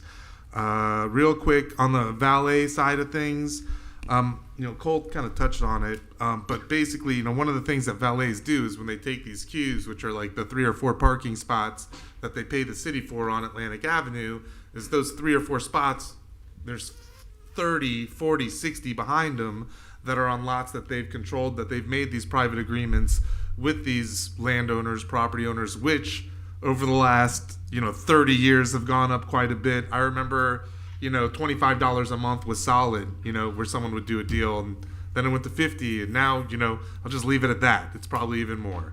So, and then, at the same time, these valet queues are stuck at their fixed costs, which they can only charge a certain amount. And, it's not a really profitable thing, but it really helps open up inventory and move cars around. And, again, I think it's worked really well. Like to see, again, these folks have a lot of insights into having seen the city grow, where there's parking, and maybe, again, the whole centralized thing's just a lot for me. I'll look at the Coral Gables thing. We were looking at the driving routes that the cars would be taking, and it just seemed like a lot possibly. So, again, I would just say, maybe look at that a little bit more, and again, maybe possibly get some more insight from these folks that have been operating for 30 years. Fit Foods, again, I talked about the parking down there. That is going to be a crazy area. We have the Italian restaurant where 3rd and 3rd was now opening. And then you've got the other restaurant and a rooftop opening across the way. I know that the parking garage is being activated now, so we'll see. Hopefully that'll take some parking off. Yeah, that's really all I have to say. So I think, again, overall, I think we're all on board with monetizing the parking. I think we're all on board with doing a better job on some of the management of our current inventory. And it's just, dialing it all in together a little bit. So that's what I gotta say. Sure. So I did 6 years on the parking board here for Delray. Every survey that's come out, I've said it multiple times over the last 20 years, is that Delray's got plenty of parking, it's just managing correctly, right? So the whole thing with the garage, the top 2 floors being employee parking was brought up because I don't believe that I should have to pay for my employee to park, right? Railroad lot should be metered, put those employees in the garage that we don't use anyway, right? You fill up the first 3 floors, the other 2 floors are empty, put the employees in there. That's why that was brought up. The railroad lot should be metered because that's a great spot for people to come in and start walking the avenue close instead of just having 200 cars parked there. I didn't agree with the employee parking program because I'm not going to monitor my employees. I don't think anybody else should have to monitor who I got hired and who I got rid of. I think that's just a headache on its own. So, especially when you're dealing with retail, which is one of the highest turnover jobs there is. You can hire somebody today and you don't see them again. I'm not going to track that, so put them in the garage. As far as the centralized valet, I'm just going to stand back and watch because we lose $50,000 a year on valet. It's just a courtesy for our customers so they can come visit us. So how the city's going to make this work with the guaranteed not making any money and guaranteed liability, because you get a lot of high-end cars that come on Atlantic Avenue Friday, Saturday, Sundays, and I can't wait to see this Bugatti or Lamborghini guy that wants to park up front, tip his valet guy whatever he wants to tip like he always does, and you're going to have him move his car somewhere else. You want to see business go down? There you go. That's all I got. Thank you. You were all a lot more eloquent than I was, and I'm grateful, but it brings up the main point, which is we wish that this information had been given prior to any vote, prior to any decisions that were made. But hopefully, as has been mentioned, the city will have a chance, as they move forward with their program, to take into consideration the comments we made today. And that was my goal from the beginning. The input is important, vital. Workshopping something like this is a good idea. The fact that with the meters and over the development of the last few years, I've seen a wonderfully workable system where, although it's free at the Gladiola and free in some sections of the railroad lot, the employees are taken care of, and the city is still raking in wonderful money and revenue from the system as it exists today, where it made no money just a few years ago with no meters. However, I understand all of the revenue generation needed. And although I think some part of the railroad lot should remain free, in my opinion, I understand with opening up the garages, if we can do them and make sure that they are available, that we will move our employees a little bit in that direction. But either way, giving the city input is what we are here for, and I'm proud to say we did a lot of it today. I hope we get a chance to do more. I hope they ask. I hope they query us before decisions are made and in the future. I hope that happens. Thank you. Okay.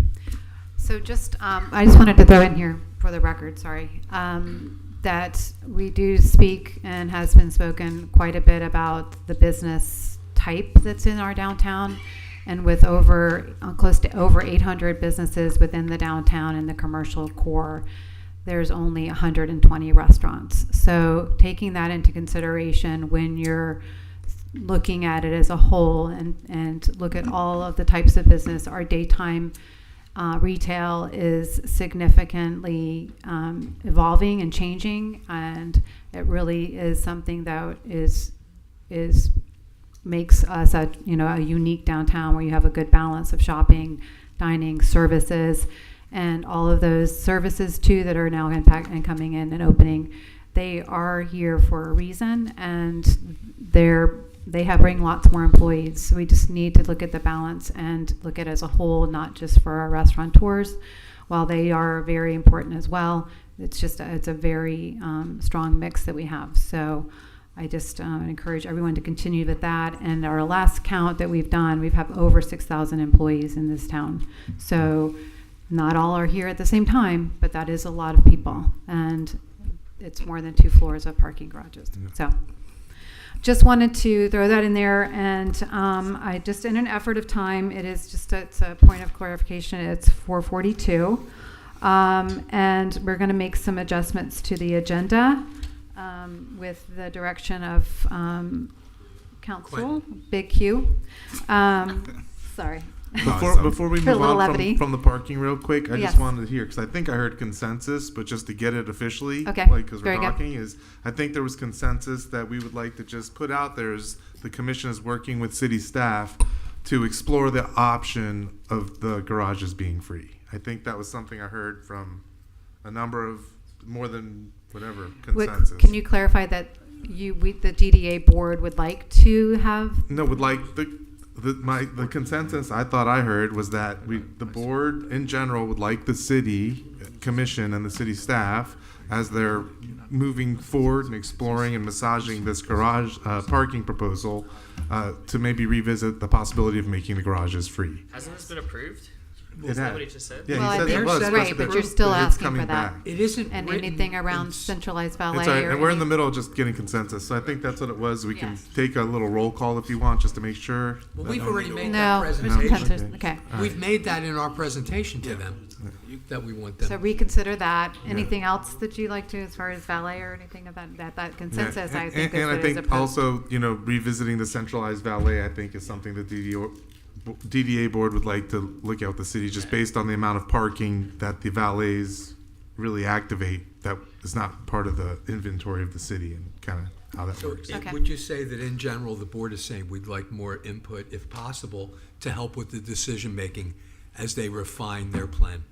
Yeah, I'm actually trying to provide some of the input Yeah, I points so think that they it's- don't have to come back to us and we actually know what we're The saying. consensus is the board is against the centralized valet for the most, right? Yeah, I think that was clear too. Well, it's not an action item. Can we vote?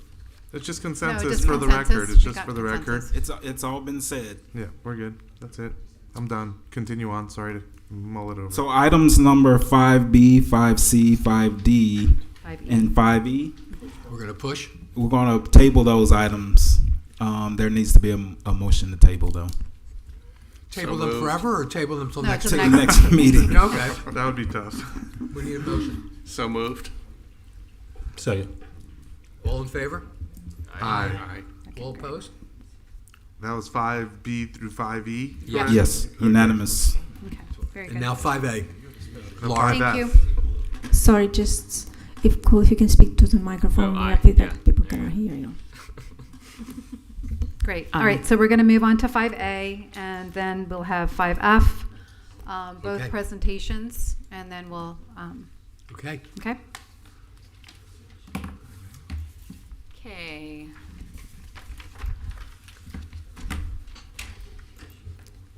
Well, as you all know, we are in the heart of summer, and we would just want to give you guys an update on some of our programs and events and things that we're doing here at the DDA and also with Old School Square. First of all, we want to talk about our Love Delray Feel Good Summer campaign. This is our marketing campaign to promote downtown Delray as a wellness destination. As I've said before, there's a three-pronged approach to this marketing campaign. One was to launch a savings pass, 2 was to promote wellness events that our businesses were already doing, and 3 was to produce our own wellness events. So last week on Thursday at Old School Square, we produced the Love Delray Full Moon Yoga and Sound Bath with Pedro Luna and Jessica Ohm. And we had 600 people show up for this free event at Old School Square. So Jessica and Pedro led a beautiful yoga class, and then Jessica had a sound bath that she did, and then they had a DJ that was did an ecstatic dance afterward. We had some vendors. It was a beautiful evening. The sunset was gorgeous. We had so many people that we haven't seen on our campus. Mr. Markert was there. Mr. Markert was there. In fact, I have a picture of him in the next slide. But it turned out to be a huge crowd. We had about 700 people register for this event, for this free event. So even though we did have registrations, that was intended to be an email data collection. So we got the emails of all of those people that registered. This cost us about $7,000 to produce this event. Those were the expenses, and then we had everyone. When we put out the registration, we also asked for donations, and we got about $1,000 in donations, and then another $1,000 in vendor fees. Mr. Markert, our city commissioner, also came up and checked out the crowd, and I think his words were gobsmacked. At just all the people, so we brought up on stage. He addressed the crowd.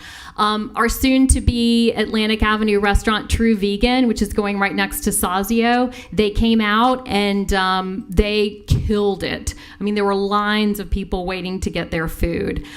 We had people of all ages, a lot of people from Delray, but also I was talking to people who'd driven up from Fort Lauderdale, who'd driven up from Miami, who'd driven from all over Palm Beach County just to come to this event.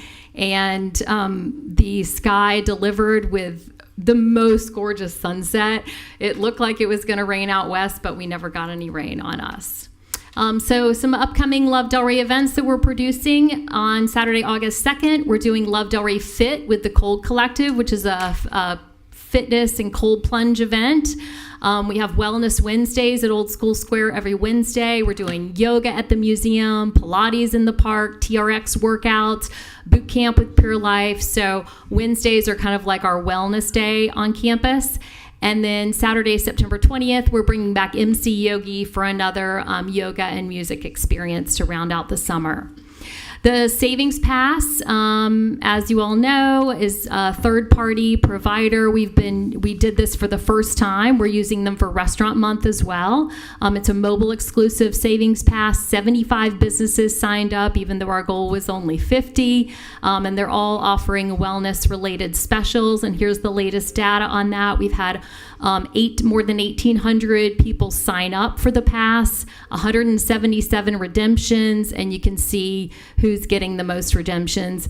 Dada and Avalon Beach House both are offering 20% off your entire check if you redeem the Savings Pass in their restaurant. So they're doing really well with the Savings Pass. Is there a thing that starts in August too? Is that the Savings Pass? Because there's something that also starts in August, I think, when I was looking. Or is it the same when all the things go? It's through Love August. Delray is through August. Oh, through It's through And then August. Restaurant Month Yeah, is and then through Restaurant Month will be all of September. And that's a different pass.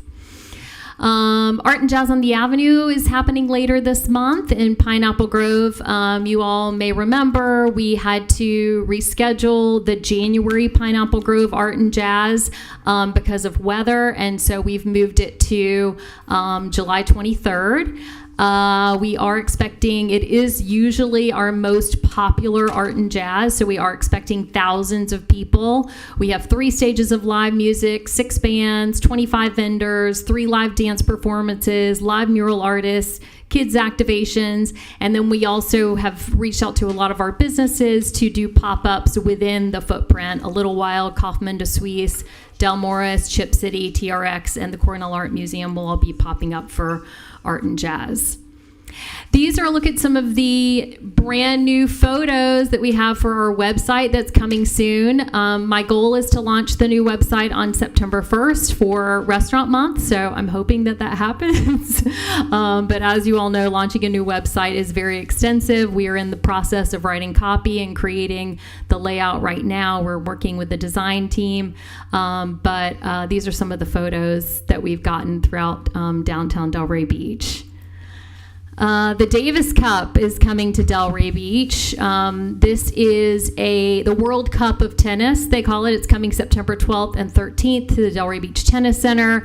The city had a big press conference at the Delray Beach Tennis Center along with Discover the Palm Beaches, the Sports Commission.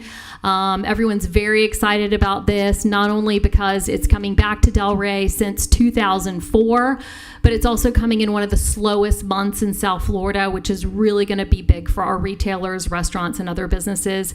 We're hoping September, because of Restaurant Month and the Davis Cup and some other things that are happening, that September will be a bright spot in the summer programming.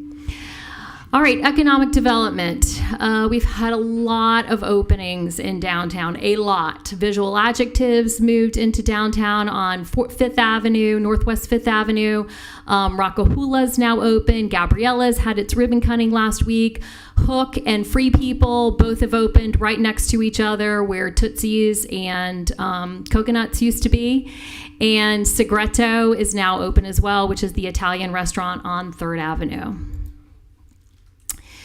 And just FYI, we are sending out another press release that has all the new businesses that are coming to downtown Delray, not just restaurants, but retail, talking about the Sunday Village now opening.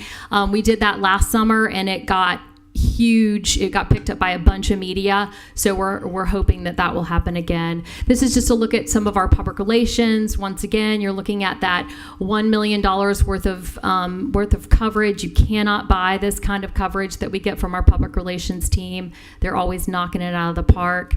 And just taking a look at our website numbers, email blast, our average open rate on our emails is now up to 47%. Go Emily Oliveras. And social media, she's really killing it with social media. Our impressions usually are around that 1 million mark per month. They were at 1.4 in June. All right, Shelley with our Visitor Information Center. Hi, how are y'all? All right, so June was interesting because we all thought it was kind of a down month, but in the Visitor Center, we actually were up 16% from the prior year. You will notice we had a big decrease in people coming from the Northeast, but a huge increase in people coming from the South and the West, and also South America and Europe. So it was some interesting groups of people coming in, different areas. You can flip. Also in June, we had this spotlight was Deck 84. They did a beautiful job in our spotlight box in the Visitor Center. We added some brand new chairs that are works of art in place here so people can come. We've seen so many people taking photographs already, using those for their memories of their vacation. And as they walk downtown, they're enjoying those chairs. We also had a Silver Ball tour for all of our volunteers. Had about 15 volunteers go through with an amazing tour at Silver Ball. All got to know it again, play a few games. It was a lot of fun. A couple other things that we're doing is we provided 175 welcome bags for a 300-person family reunion that's coming up this weekend. So just to know what we're doing is all of our information, people call in, they say, hey, I have a group coming into town. We prepare a bag for them and get it to them so they can welcome their guest into town. They don't necessarily have to stop in the visitor center. We bring it to them. So we have a huge group of family reunion. We also have another group of 20 for a conference this weekend. So we're doing a lot of that these days. We also have got our shopping and dining guide that is now in 2 of the welcome centers in Florida. They do have 10, but their numbers are 5.5 million visitors to their welcome centers. So some big portion of that are in those 2 most popular that our shopping and dining guide is now in. All right. We also have sister cities. We've got a new banner coming, a new poster that's going to look like this. Going to be hanging in our visitor center. We're getting it printed right now, so that's all done, and we're excited to be able to display that relationship for our sister cities. And then a couple of things I wanted to just mention really quick was the value we bring to people. All right. One is we talked about getting this connection directly with the family reunions and groups, conferences, and things. But the other one is people coming in, just talking with them, being friendly with them. Got a 5-star Google review. First thing it said, amazing visitor information center. Just something to comment on the value of our volunteers that are in there. And the other one is I wanted to share a quick story on one of our volunteers who's actually here now. She had a person come into the visitor center many months ago and had a long discussion. They were interested in moving here. Randomly happened to ran into him at Bednar's. The guy remembered her and said, "Hey, I thank you so much for all that you told me. I have now settled in Delray Beach, and I am so excited to be here, and I can't wait to be a local." So we make a lot of connections and make people feel welcome. So thanks. Thank you, Shelley? Shelley? Yes. How long have you been in charge of the visitor center? Oh, like 6 months. You had a hard act. You really had a hard act to follow. You're great. You're doing a great job. Aww. Thank you. Really. Appreciate it. Thank you. She is. She's killing it. Thanks, Shelley. And here's a look at some of the events coming up in downtown. You guys can save the date. Art and Jazz on the Avenue, as I mentioned, July 23rd. August 2nd is the Love Delray Fit with the Cold Collective. On August 13th, we're doing a downtown Delray town hall. We're asking all of our businesses and constituents, our residents, to come and give us feedback. September is Downtown Delray Restaurant Month. We're doing another Art and Jazz on East Atlantic Avenue with a dining theme on September 10th. The Davis Cup, as I mentioned, September 12th and 13th. And then that Love Delray Yoga and Music Experience with MC Yogi is on September 20th. Here is a look at the invite for the downtown town hall event. It's going to be on the 13th, August 13th from 5 to 8 at the Vintage Gym at Old School Square. You all will be getting an invite. All right, now let's talk about Old School Square. And we had a big weekend last weekend with the July 4th weekend. This whole weekend was a throwback weekend. And that all started with Mariska Gatto and her idea for a pop culture exhibition in the museum. So I'm going to turn it over to Mariska now. Hi, everyone. So our idea, and of course we always have to have a mission and the why behind what we do, but for this exhibition we knew it was summertime, we knew that kids would be off school, it needed to be something that would attract all ages, all audiences. So obviously the children were attracted because many of these items were toys and things that were part of our culture, but it was important for us to bring something that was universally acceptable and fun, and it was way fun. We had 4-foot ecto coolers hanging in the atrium. We had a Rock'em Sock'em robot. We had 700 guests. We did a VIP prior, and then we had the general opening from 6 to 8, all of it in collaboration with the concert. We had a Skittle artist, Harold Caudio, which is why you all have Skittles in front of you. We gave away Skittles. We had just incredible. We had $1,400 in art sales, $250 in donations. So it was a really, really great night. Artists loved it. It was regional artists and also some artists from the West Coast. We had 10 artists featured all together. About 60 pieces of art were shown. So it was really an exceptional night.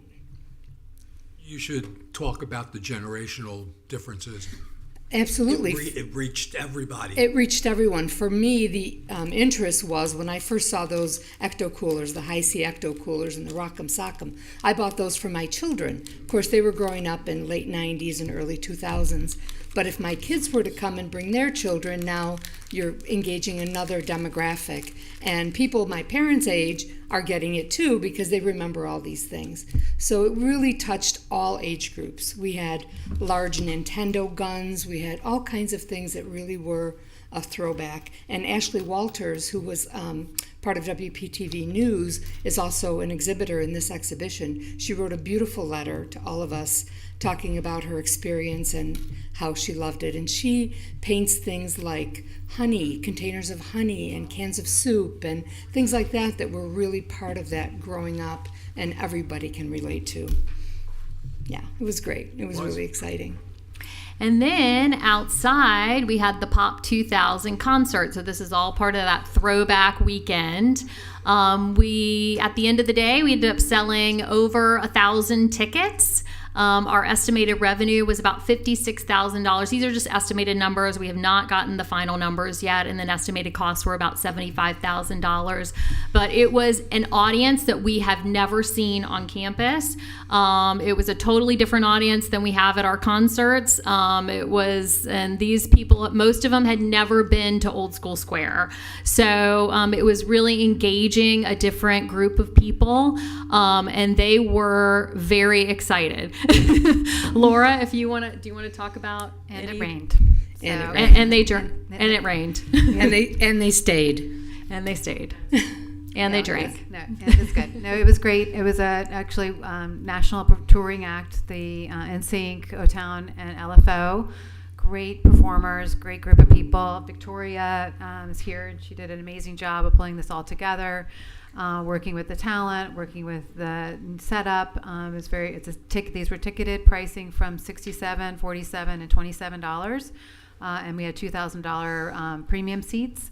So it was a whole different setup for us to navigate through. So a lot of lessons learned. And the other caveat that happened with this, the Pop 2000 tour group was in Albany, New York the night before, and unfortunately was part of an active shooter situation. So 10 people got injured. Police officer got run over by an ambulance. I mean, it was horrific.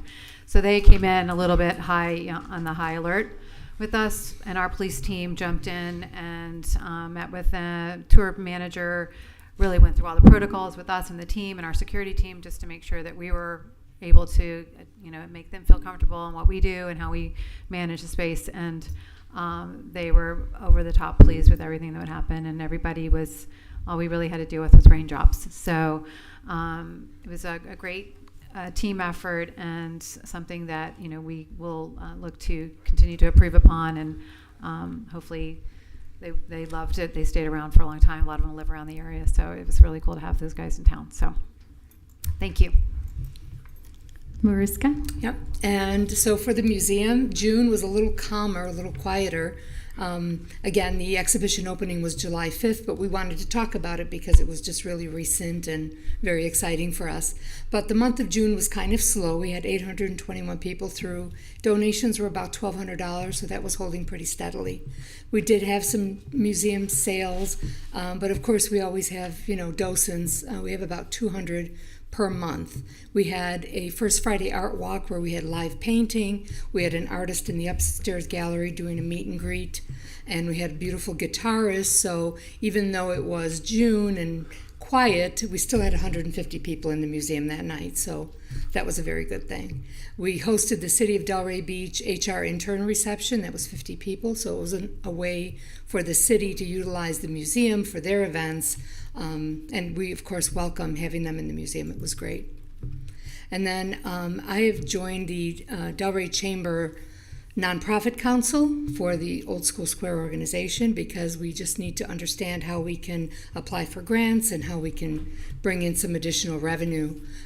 So I joined that, and it was a 2-day conference, and then went to a sort of a meet and greet, and Victoria was there too, and we got to see each other. So we got to meet a lot of people, met some great people. What they're doing is marrying for-profit chamber members with nonprofit chamber members. So that gives us an opportunity to talk to people who can support the nonprofits. So that's part of the conversation that we're starting there. And upcoming, we have Harold Caudio is going to be doing a talk this Saturday. He's going to be revealing a Coco Gauff piece of art that he's created with Skittles. So we're excited about that. That's going to be a fun thing. He's a national, international artist. So we're really very fortunate to have in the museum. And of course, this is a free event for the community. So we're excited about that. Another thing is I gave everyone, I want to just go through this really quickly. I'm not going to do it all, but I just wanted to make some notes. I gave everybody sort of an exhibition planning timeline. The reason for that is I just wanted to let everybody understand what my role is and how, I put this together. We are not bringing in prefabbed or pre-organized exhibitions, which cost upwards of $40,000 each. We're not doing that. We're curating our own exhibitions. We're curating every single one. So we're starting, as an ongoing measure for me, I am researching national and international art trends, current exhibitions in museums, art centers, galleries. I'm looking to see what the trends are, what's going on out there. I'm communicating with other professionals on a regular basis, the Cultural Council. I'm visiting museums, artist studios, trying to see what they're working on, new work, trying to bring in emerging artists. And I'm really starting like 6 to 12 months ahead, because you have to be that far ahead of the game to be able to bring in what you want to bring in for an exhibition. And I'm working with many different people. As you can see, I work with a handyman. We work with our partners, our design team, our PR team that we hire. I also have art handlers that I work with regularly, our own museum team, our own staff, our DDA staff. So it's not one person, it's many, many people that work on this. And I just wanted everyone to sort of understand that it isn't a quick thing. It's something that takes a long time to put together, and it's a lot of effort on our part, but we're also doing it to be as cost effective as we can be. One of the measures that we're doing for that is when we do large group exhibitions, we're putting out call to artists now. We actually can charge for that. So we can bring in, $30 a application for an exhibition that helps offset our costs for the exhibition. So that's a way that, that's how we're operating, and I just want everybody to know that, because not everybody understands what we're doing. So if you have any questions, I'm I here to thought answer you were just them. sitting around with your feet up on your desk. Usually I am. No, I'm kidding. No, I'm not. And I put No on one here 40 plus hours for everything I do, because it's rarely 40 hours for all of us. Thank you. Thanks, Mariska. Thank you. And maybe we could share that one letter too that was shared with us with the city commission. From the artist that participated / writer. It was just so eloquent. Yeah, she has several of those. I just thought that was appropriate. Yeah, that was. Yeah. It's nice when a writer writes something nice. We continued our free sunset concerts. We had about 900 people for the Rod Stewart tribute. No, that's not Rod Stewart. But it sure looked like him. Okay, this is just a look at the email blast and social media for Old School Square. As you can see, holding steady there. Public relations also doing really well. Website doing well. All right, Laura, you want to talk about the brand new bathrooms? Put some lipstick on in the restrooms, our public restrooms on the left-hand side. Do I have my microphone on? We did a little paint job in there, because that is one of our number one complaints, is our public restrooms. We don't have any complaint really except for the restrooms. So we did get just a little bit of enhancement there, as well as the back of this. On the right hand side is our the vintage gym. There's the kitchen. And it was in dire need of some paint in the sealant on the floor, as it's heavily utilized, and people are renting this space as a venue for weddings, bar mitzvahs, utilizing the space, and it needed some work. So just wanted to share that with you, just part of our enhancements. We do also pressure spray the entire campus at least once or twice a month. A little more in the summertime, just with all the rain that we're getting there that's settling. There is a huge drainage problem there, so a lot of the water does settle in the center, especially with these huge downpours. It's really impactful.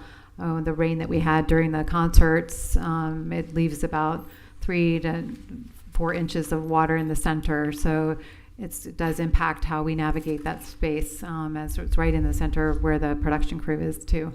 So we're going to hopefully find some solutions to that, as well as looking at some other areas in the amphitheater's pavilion space to get some enhancements there as well. So, but it's looking good.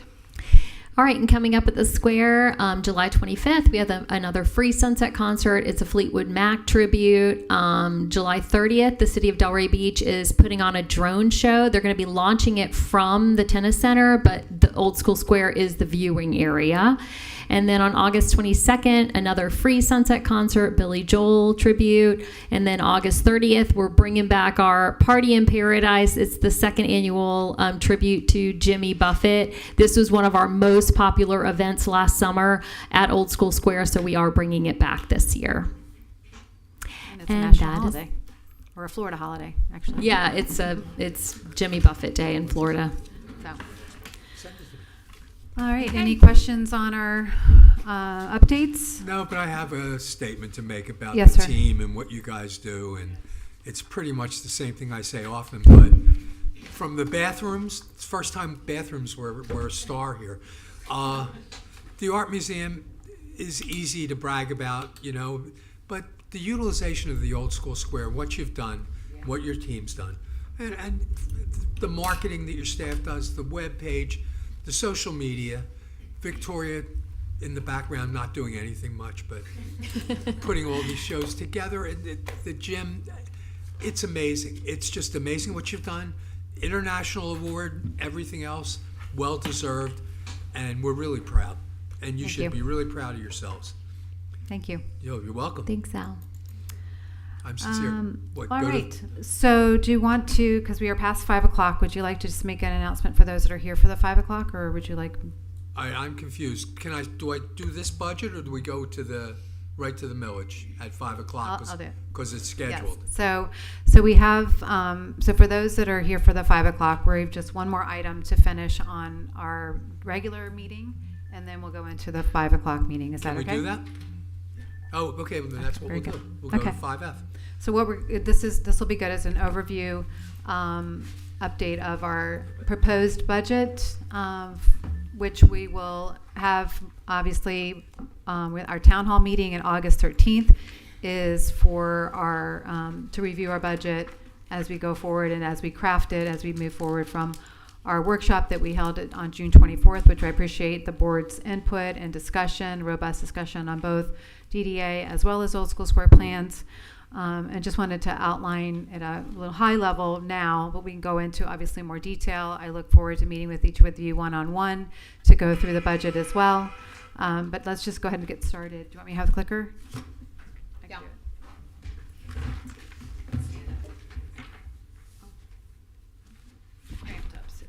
So I'll stand up through this. Oh, okay. All right, so I'm just going to jump through a couple things because we are short on time, but we did put some extra effort in here. Some of these things you've seen, just a little overview of who we are in case you missed it. Again, our mission is stimulate, enhance, and sustain the economic vitality of the downtown Delray Beach and the quality of life enjoyed by locals and visitors. That is our mission statement. What we do, placemaking, economic development, and marketing are three major buckets. So going into quickly this as our revenues and expenses as based on the proposed revenues that we would see to go into our operating budget, we've outlined in these categories. As we talked at our June 24th meeting, we went through both the DDA team and board's input on some of the areas of focus in addition to what we currently do, maybe some changes. And this is the four areas that we discussed. I think our big walkaway and takeaway from that day was really looking at, our strategic planning for not only the Downtown Development Authority, because we're due for a new strategic plan to help guide us into the next 10 years or so, as well as it relates to any a plan for Old School Square campus. But as you look at here, we'll look. These are just a few of these areas that we discussed on, and there's backup in your materials of the minutes and the notes. So moving forward, as proposed based on the June 24th values that were proposed by the Palm Beach County property appraisers, at the 1 mil, this would be the revenue that we would see to go into the operating budget. So we only, as we plan, we don't forecast for sponsorship. This year we'll see close to 60 to 75,000 in sponsorship revenue, but that is something that we will, we don't forecast for that. This breakdown is a look at last year to comparatively to this year based on our areas of focus. Our placemaking, we are enhancing that area of our budget with some additional revenues to go into our, and I'll break it down farther, but you can see here that we're just outlining our placemaking numbers, our economic development numbers, marketing, and operations.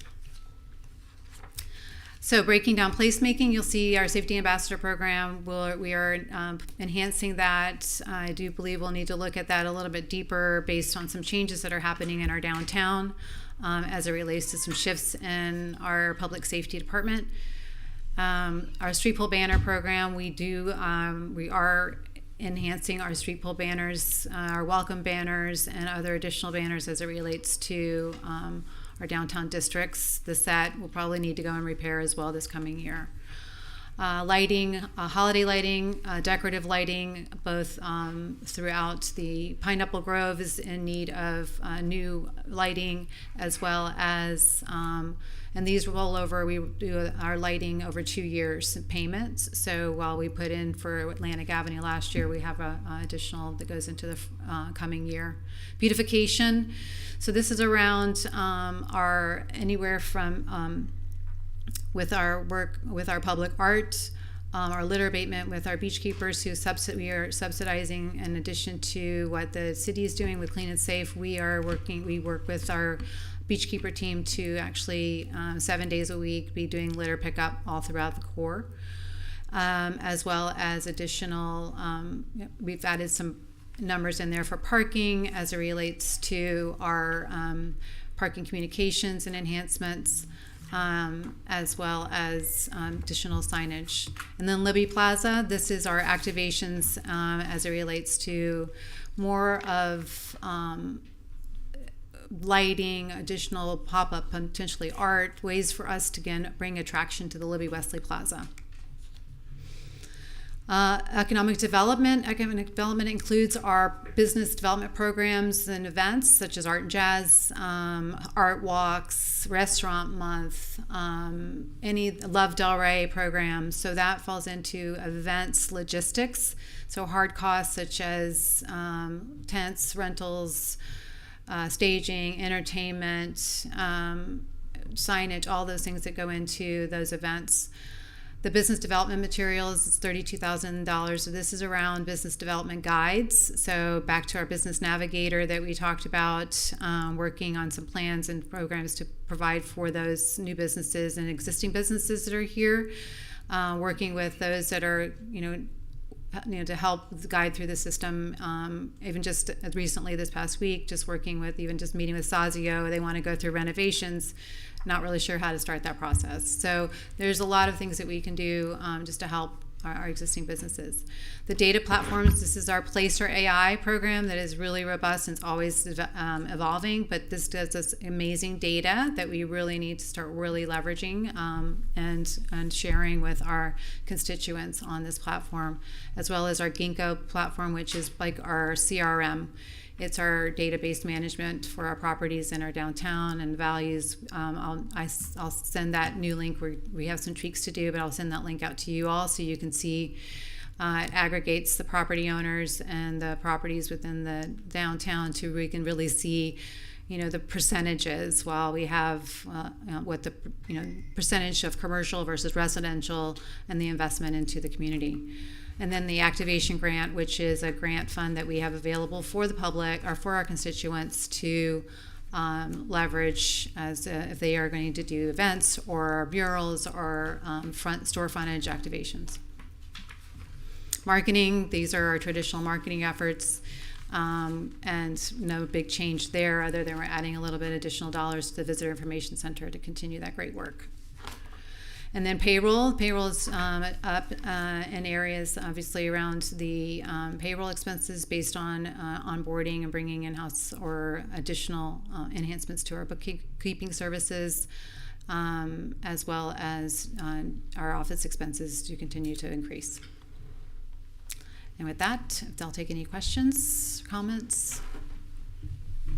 Otherwise, we'll continue to delve into workshop and comments on these as well. So,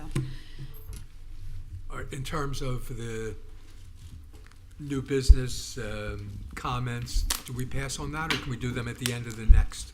We can do them now. We can't do them at the end of the next. okay. No, so we'll just go through as far as comments from the board. I Are you talking about the next? I have no comments as I'm first up. Thank you. Laurie? Me? No, Comments, okay. Anybody have any comments? Let's try and do them quick if we do. No? On anything. We're on board This is comments. board comments, whatever it is you want to say. We've moved on to board comments. Yeah, I just want to say thank you for a safe 4th of July with the police department and our ambassadors keeping us safe, and also with the I don't know what the city's doing different, but you can actually walk around and see the difference in the storefronts. You see more staff out there working. So whatever you're doing now, keep it up, please. Looks great. Okay. Anyone else? I just want to say thank you for doing an amazing job. The Yep. presentation was fantastic. Oh, thank you. Yep. Okay. I'm And- done with board comments. Is there any other board comments? I've said enough. Okay. Oh, okay. Then a All motion right, to adjourn. So moved. Second. Here we go. All in favor? Aye. Aye. Great. Meeting's adjourned. Do you want to take 5 minutes or you want to go right back I into just it? gavelled the new meeting. I'm going to use the Yeah, 5 minutes. I'll stand Oh, up never for a mind. second just to We're going stretch to my take a back. 5-minute break. Okay, we'll do a restroom break. And just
was that? Oh, I thought he went down. Okay, the mics are unmuted. Mics are unmuted.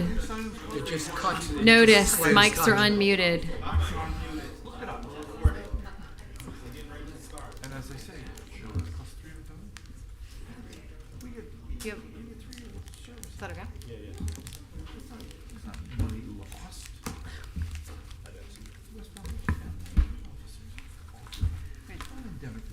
Right, so you can start this? And it's not because it's He has to start. Okay. Oh, yeah, we have to start. Okay.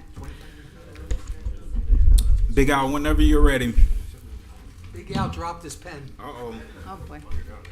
Yeah. No. Thank you anyway, but. That's a skill. You can have one of mine. I have an extra as well, Big Al, just in case. Thank you. Okay. The 5 o'clock at 5:30 meeting to discuss millage. Do we need? Okay, I guess we have to vote on the agenda, guys. Let's do that's. Oh, first we have to do the. So this is the So do it. Downtown Development Authority maximum millage meeting, Good. and we're going to do the roll call. Yeah. Jim Knight, Yes. Joel Guagliardi, Yes. Cole Davids, Here. Brian Rosen, Here. Alan Costello, Here. Aaron Oliverton, and Mayor Tom Carney. Here. I'm not sure I'm supposed to be Okay. called. We have only one agenda item. I don't think anybody has any changes or additions. Okay. So, Motion to approve the agenda. all in favor? Aye. All opposed? Okay, that's good. Public comments, specifically related to our millage. This is anybody want to have public comments? Is it about what we just Yeah. Mavis, you stepping up? Okay. Yes. I think we have a few people that want to have comments. Sorry? We have a few people that do have comments. Okay. so. Okay. We're ready. Hello again, I'm Mavis Benson. I'm here today having been a 20-plus years dedicated stakeholder in our vibrant downtown in strong support of the DDA receiving the full 1 mil rate from ad valorem taxes within the district.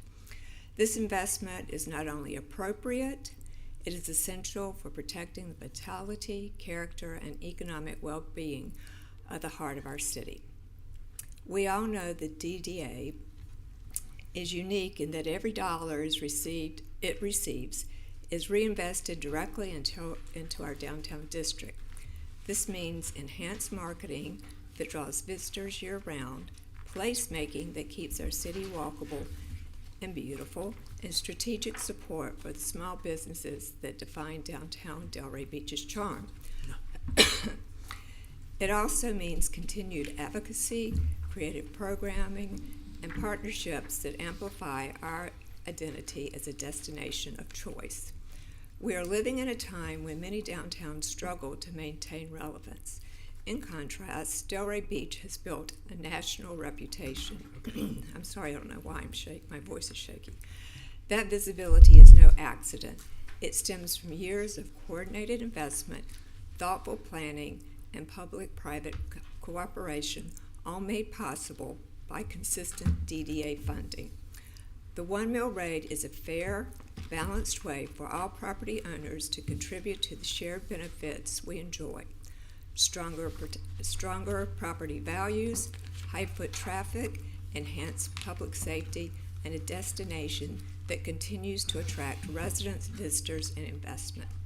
Reducing that rate would risk scaling back the very services and initiatives that keep our downtown thriving.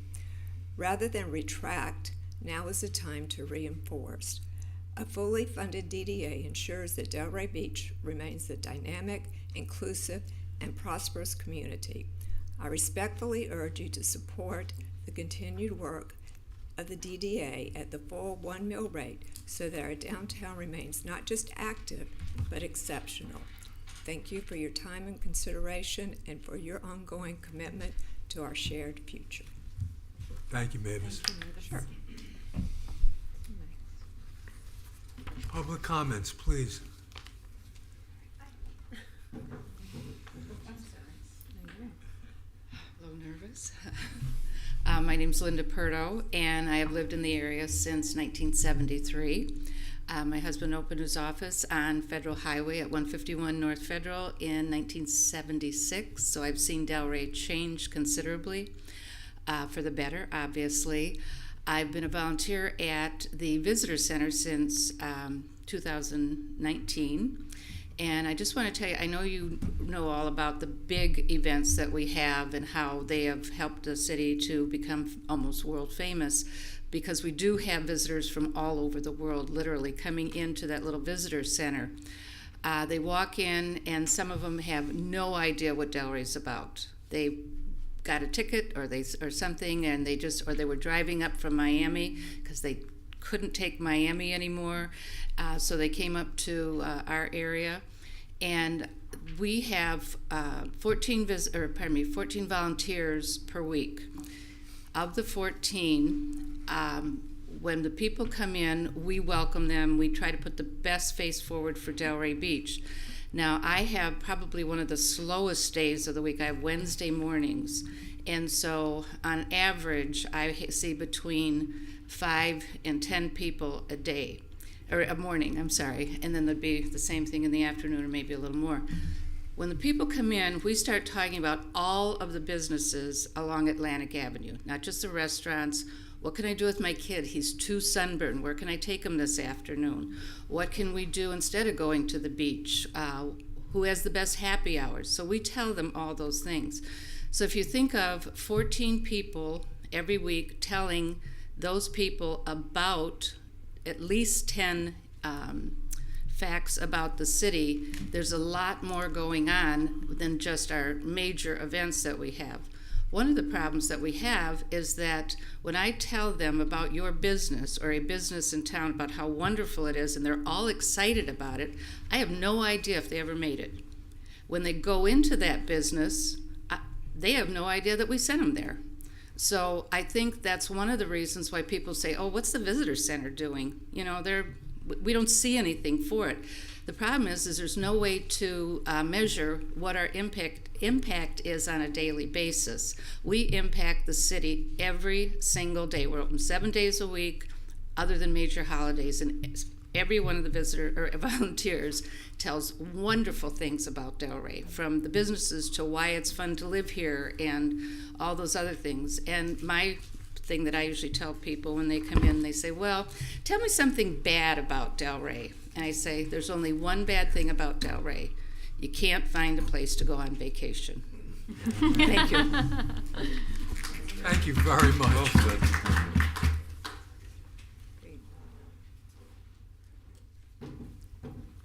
Hi there.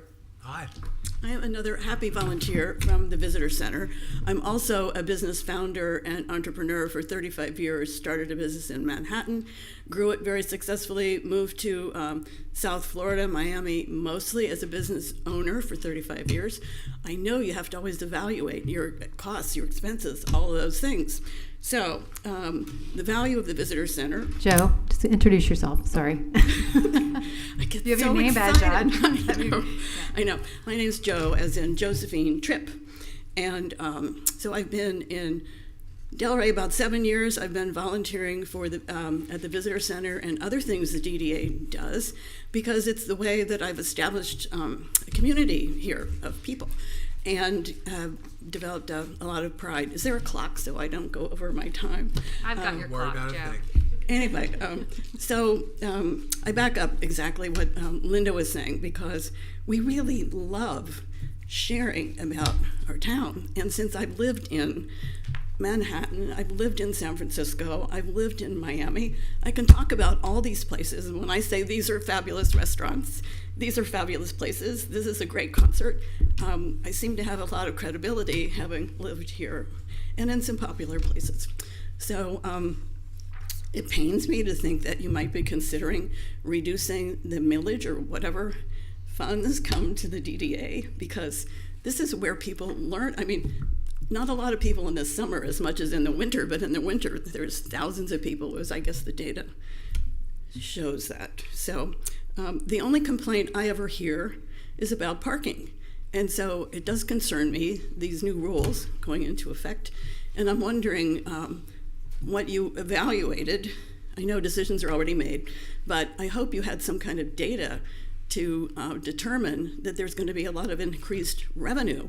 You know, I've seen lots of organizations, big companies, merge, buy companies, do other things because they've assumed it's going to all turn out for the better. So, you know, you may not have assumed any decreases in revenue or decreases in impression or decreases in friendliness because people feel Delray is such a friendly city, such a friendly town. Central Valet, doesn't that kind of contradict with the reason people want to park with a valet? Is either because they have difficulty walking or because they're all dressed up, they don't want to walk, or they're really in a hurry. So the Central Valet thing, I'm just wondering if you're going to be able to evaluate that in a year and see if you're getting the revenue that you anticipated. So that would be a good thing to change, or to at least evaluate after what, a year or so? Do you have any assumptions that you can validate after the fact and see if things are working out the way you anticipated? Because if not, you might want to reconsider that. I've enjoyed sharing my thoughts with you about that. I can hear the ticker going off, but everyone that we loved about to volunteer with the DDA, and I wouldn't want to live anywhere else. So thank you. Thank you. Thank you, Joe. Thank you. Anyone else? Anyone else for public comment? Yes. There you go. No pressure. I just want to thank all of you for everything you do and the time that you spend helping small businesses. And I own three. I'm Suzanne Parado, and I have Brûlé Bistro, Rosa's Daughter, and The Pantry is our latest. And then before we opened the pantry, we needed suggestions. We needed to talk to someone and figure out how to get that exposure.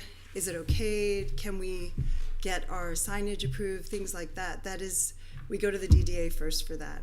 When we want people to, chefs to work together and have events, we work with the DDA. And that's some of the events that we've done with them are outstanding and have given us so much exposure, connecting with Boca Magazine and Delray Magazine and things like that. So I don't think we would have gotten this far without the DDA. So I just want to thank you all so much for what you do. And then may I please comment on the parking? I promise I'll be really brief. Is that okay? Yeah. Yeah, okay. So customers, I don't think we will be affected by increased pricing for our customers. They're going to find us. A lot of you are business owners, and you know they're coming to you no matter what. They'll take an Uber. They'll find a way. They came out last night in the rain. So, It was like that. but what I do think we have to consider are the employees, and I would be willing to pay something to help my employees park. We do try to drive them to these parking lots that are really far away because some of them are leaving with money in their pocket. But is that for me to stop talking? No. Okay. I think it's lightning. But I do think their time is 8 hours plus. So they're not like customers that are coming by or picking up food or having even a 2-hour dinner. They're 8 hours plus, sometimes 17 hours, some of my employees. Some of them do take buses and some of them do take Uber. I've actually paid for a few Ubers home for some of my dishwashers when it's raining. But please consider the employees.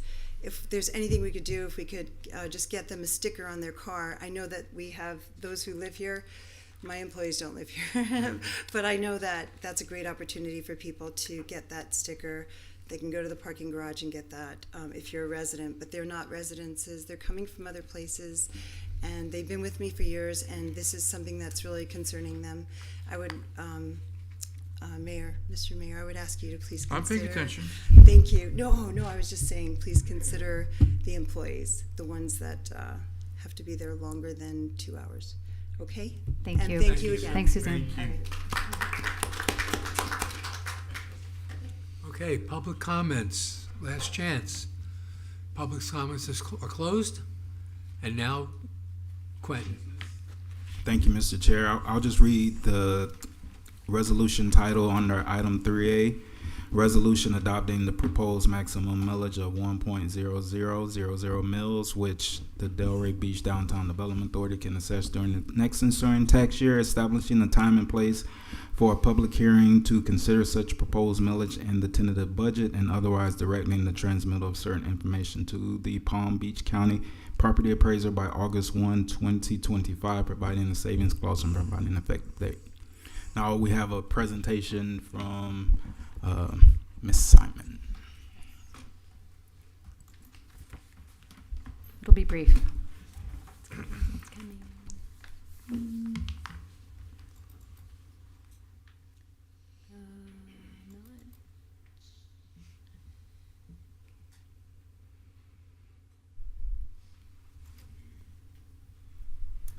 Okay, take it away, Laura. All right. So again, just sharing with you all our vision and our mission. Okay, there we go. So just a little throwback, just again, the Downtown Development Authority was created in 1971 by resolution of the city and by a statute, or House bill, as a special taxing district to govern over the downtown core. We did have the maximum, as our statute says. We are the ability to levy 1 mil maximum on the properties within the downtown district.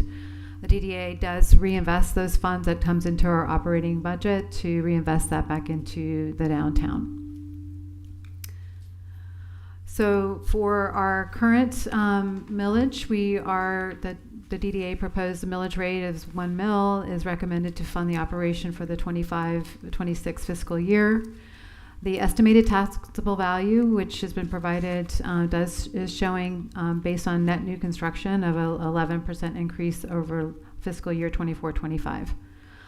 This is a breakdown of the difference. The top line is your taxable value, so that is the value of the properties within the downtown district, consisting of majority of commercial as well as residential.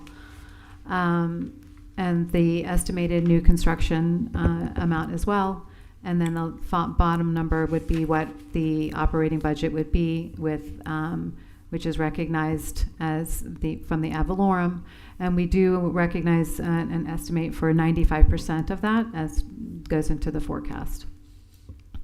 So as a summary, so on June 26th, the Palm Beach County Tax Collector's Office did certify the preliminary value of the Palm Beach County in accordance with the Truth in Millage Act, the TRIM notice. The DDA is required to provide the proposed millage rate for 25-26. So this is the maximum proposed millage rate set by the DDA and can be levied for this fiscal year. The rate can be lowered at our public hearings, and below are the 2 public hearing dates. We do have that. It has to be a certain amount of days after we set this. So we set the first hearing for September 8th at 5:01 p.m., followed by our final hearing later that week, which is a Friday, September 12th. So these will be publicly noted, as we also will go through the city process of setting our TRIM notice with the county. So with that, I'll open up for questions and comments, and just looking for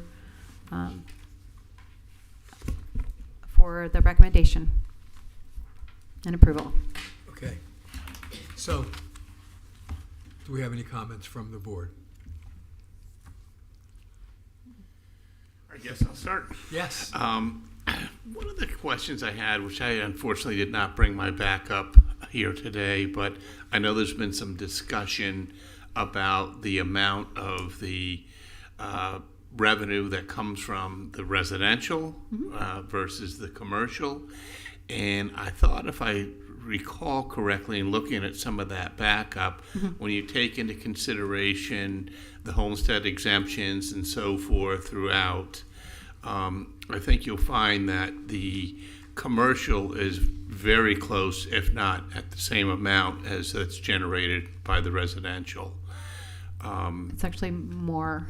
I thought so, but I didn't want to speak out of school because I didn't have the paperwork in front of me. Like so 2/3 of the revenue is generated. It's coming from the commercial businesses, And with that, I think there's been some commercial businesses, in particular the Sunday Village, which has come out and said they want to be a part of the overall DDA district and so forth. I think a few years back we had the same thing, I believe, with the Aloft Hotel, that they wanted to be part of the DDA and so forth in that boundary. And so I think it's a testament to what the DDA does with this money that's generated and brought in and putting it back in to the businesses asking to be taxed and so forth. So I think it's a job that's well done. I think it's money that is well spent, and I think it's the appropriate thing to keep it at the 1 mil. Yes, we're blessed that it went up by 11%, but our development's not going to continue forever. They are starting to tear down some buildings and things like that and redevelop with residential, which actually falls into the commercial because typically it's more than 4 units, so forth. And then I think there's been some discussion too about some of the people that are outside of the downtown. The millage doesn't affect them, but I think the overall tax rates do and so forth. And I think you have to look at that because I think some of the analysis that have been done have talked about as the average home is like $604,000 approximately throughout the city here. Well, that's not reality when you look at some of the 55 and older communities and things like that and so forth. And you look at the stuff that's, I like to say, east of 95 to the set area and so forth, and you take into consideration some of the homestead exemption that hits those units as well. So I don't think it's as great a burden as a lot of people have thought and looked at and so forth. And so to cut it short, stop here, I think the 1 mil is appropriate. I think the DDA does a lot for the downtown. And I think it's real important that we continue to do what we're doing as we continue to grow. We do see competition from communities to the north and to the south, and I think that's going to continue. And hopefully we can stay a step ahead of Boca and stay a step ahead of Boynton and keep our downtown north of Lincoln Road. It's still, I believe, the highest pedestrian count in any downtown, and that's a testament to the DDA and working with the city and so forth, and I think that's where we should stay. Thank you. Thank you. Julie? Hi. Okay. So one of the things that I want to say is I am all for you having the maximum amount. I want to give an example. I'm new to the board, but I am not new to the DDA, and I am not new to the city of Delray. So my relationship with the DDA goes back 15 years. So prior to owning a design firm for interiors, I owned a design firm for fashion. And I had a store where I had my own brand, and I had other brands as well that I sold. And I was based in Pineapple Grove, the Astor building. And when I first took up rent there was nothing across the street. There was an empty lot and a chain link fence. And I thought, well, wow, I just signed, a 5-year rental lease, and I signed another 5 years for intention. And I thought, well, nobody knows I'm here, and nobody comes down this street really for this kind of thing. So I went to Marjorie Frere and Laura Simon, and I said, hey, we need to do something because I have a vested interest in seeing my business succeed and also seeing that people recognize that Delray Beach has some really cool fashion and to put that on the map. And so I suggested that we do what became Fashion Week. And so Laura and I spearheaded it, we co-chaired it, and we put that in motion a very long time ago, and I think you all know it, and it's won awards. And I just want to say that we would be starting now, in June, July, to put together a show or a week of shows that would happen at the end of January. And that is the level of work and commitment that goes into just one of the many events that the DDA does. And I think it can't be overlooked, the amount of work that they do, how how out of the box they think and what kind of effort they put into to make this town successful. And I was successful because of that help, because of that recognition, and because they were willing to take an idea and help bring it to fruition. And then the sheer number of people who then volunteered to assist in that, the number of businesses that got involved, from other boutiques to hair salons to makeup artists to models to Lynn University, and obviously we got the charities involved and so forth. So I recognize that you need the amount of money that you get, and that you do put it all back into the efforts for the city, and I think that we have all been the beneficiaries of that. So yes, 100%. I'd like to add to both of them. I think it's important that we keep the mill at 1. You guys passed out these GIN code numbers, I think, a couple weeks back, and I don't know how accurate they are. It says 770 total residential properties. Then a total assessments from the residential properties 140,000. Does that seem accurate, or do we know offhand? It's in that top left corner. Right. Mm-hmm. Yeah. So I mean, that breaks down to $179 a property, or $15 a month. To me, the ROI on that for the resident, not only in downtown but in the whole city, is hugely beneficial. Again, total investment into downtown. I think what you guys do has been fantastic, and I think it's appropriate to keep the mill at 1. Thank you. Brian? Yep, I'm also in line with the rest of the board here, keeping the mill at 1. The DDA, I think when Vera left, she said, hey guys, we've done a lot of work, but we got a lot more work coming. Mm-hmm. And I think it's true. I know the city's seen a lot of development, but there's still a lot happening, and we are a big piece of that. This organization, I'm so happy to be on the board. It's a great organization. The DDA as an organization has done so much work over the years, kind of helping us get to where we are. And again, to the point that Old School Square even came on our shoulders, which is a separate thing, but that's just shows you, that we have a great organization that can get things done, and, we're given a task. And again, I think we've done well with that. And, with this 1 mil, I'll just point out, we pay hundreds of thousands of dollars for our ambassadors with that money. I'm looking at our ambassador report here, it includes just this last month, 163 homeless interactions, 177 people providing directions to, open containers, garbage is being filled, graffiti, kid nuisances, assisting merchants, feces, PD assistance. This is where these funds go. And again, looking at some of the stuff, that's happening with the city and the budgeting, there's a lot happening in downtown. We want to make sure that we're deploying dollars in places that may be getting tighter to pick up some of the slack for the city. I think that's something the DDA can do. So again, just ranting a little bit, but happy to be part of this board. I support the mill, and I think we do a lot of good work with the money here in the downtown. So. Thank you, Brian. Thank you. Aaron?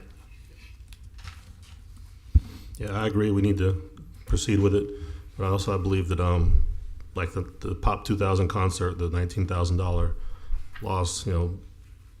There's people out there that are trying to figure out, where's my money going. So I think we need to address that, or get a better idea of how to keep that from happening, because that does piss a lot of the taxpayers off. So, but I agree keeping the 1 mil, but we got to address where the money's going as far as the loss. And just to point out on that, because I think I am in line with what you're saying, but the 1 mil, this is DDA money, nothing to do with Old School Square programming. This funds we're talking about is strictly the DDA money that we use for our DDA things. So, yeah, that's all. Sorry, I didn't mean to interrupt. Okay. Sort of like. Oh, I'm sorry, I forgot. So I know you get used to it. That's fine. I obviously have a different take. Last year, when the city did its rollback rate, we deliberately did not include the the DD. As you know, you've got your 1 mil last year. We didn't try to affect it at all. And we, at that point, were doing all your advertising. I think you should truly consider what would be a rollback rate, which would be, in other words, get the DDA the same money they get this year. Because the increase, you're already at 46% of your budget is payroll. All right, and they're talking about hiring new people. all right?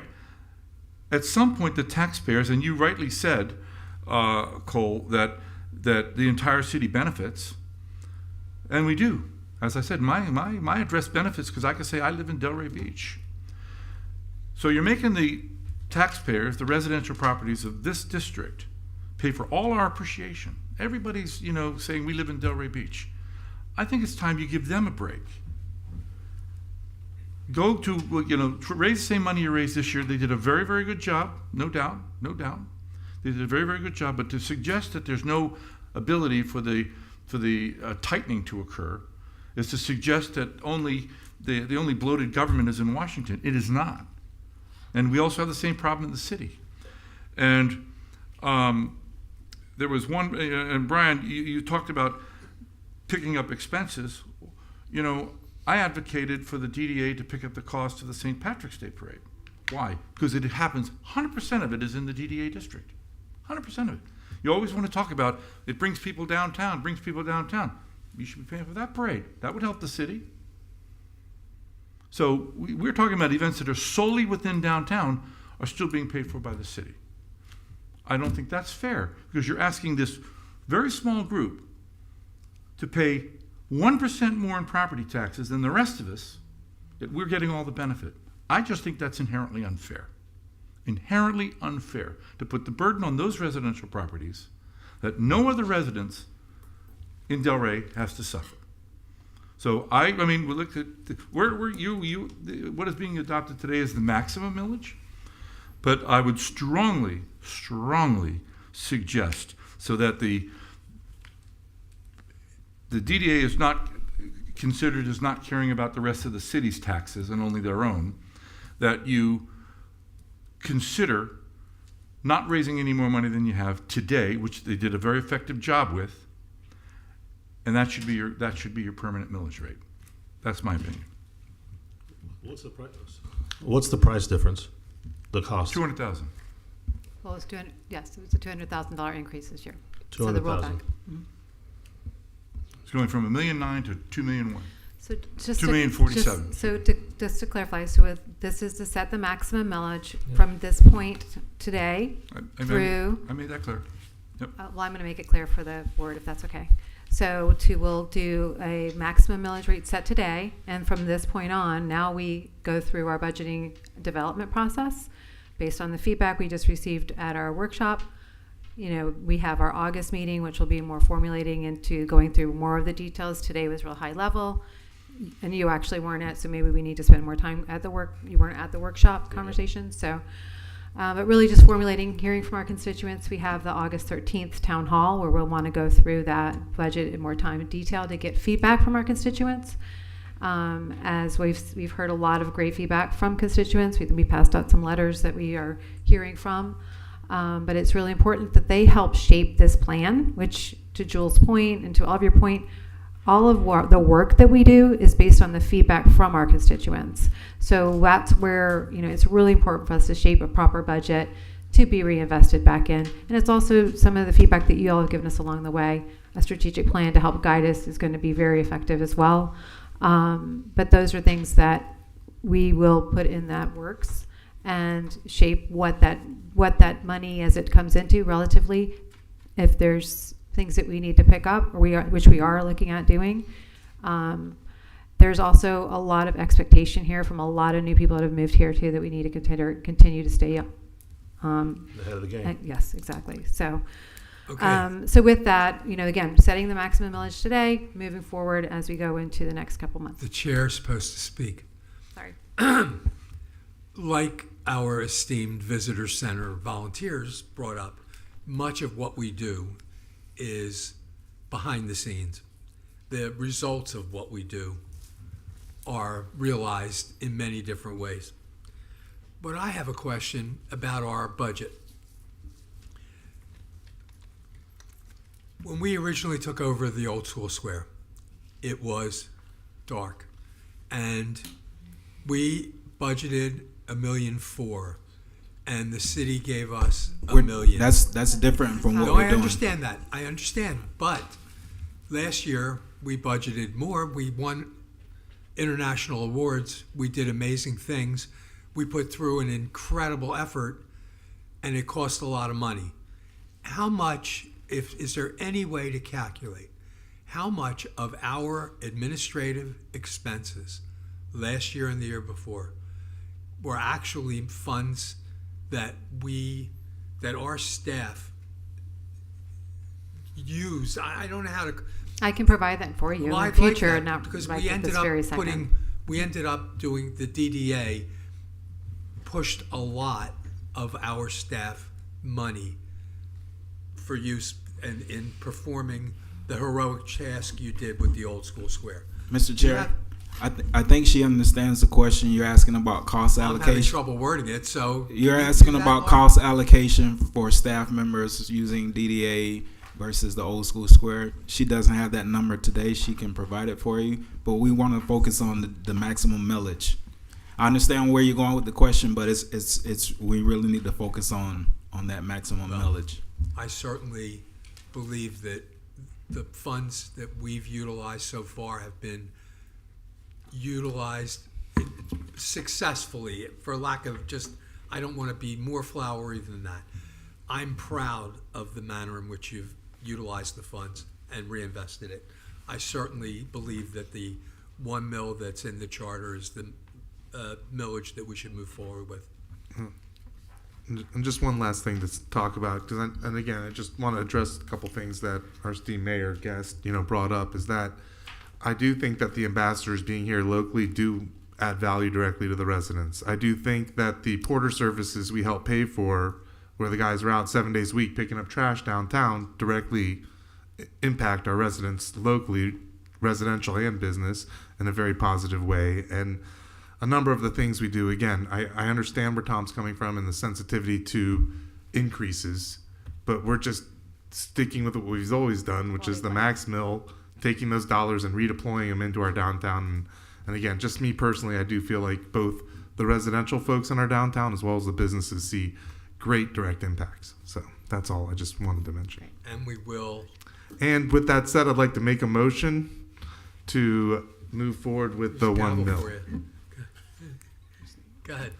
He did. Can I get a second? A second. Thank you. Okay. So All in favor? we need to do a roll call for this one. Okay. And just to be clear, the motion was to move forward with set the maximum millage at 1.000 mils for the Downtown Development Authority. Yes. For fiscal year 20. But Q, why Look, so many I got it right zeros? here. I actually think there were enough zeros. I'd like to make another shot at the motion, which is I'd like to make a motion for a resolution adopting the proposed maximum millage of 1.000 mils, which the Delray Beach Downtown Development Authority can assess during the next ensuing tax year, establishing a time and a place for a public hearing to consider such proposed millage in the tentative budget, and otherwise directing the transmittal of certain information to the Palm Beach County Property Appraiser by August 1st, 2025, providing a savings clause and providing an effective date. Second. Okay. Roll call. Roll call. Arnaldi Burton, Yes. Alan Costello, Yes. Brian Rosen, Yes. Cole David, Yes. Joe Gagliardi, Yes. Jim Knight. Yes. Thank you. Great. Okay. All right. And we can adjourn Yes. with that? Okay. Motion to adjourn? Well, do you have a comment you want to make? Oh, I do.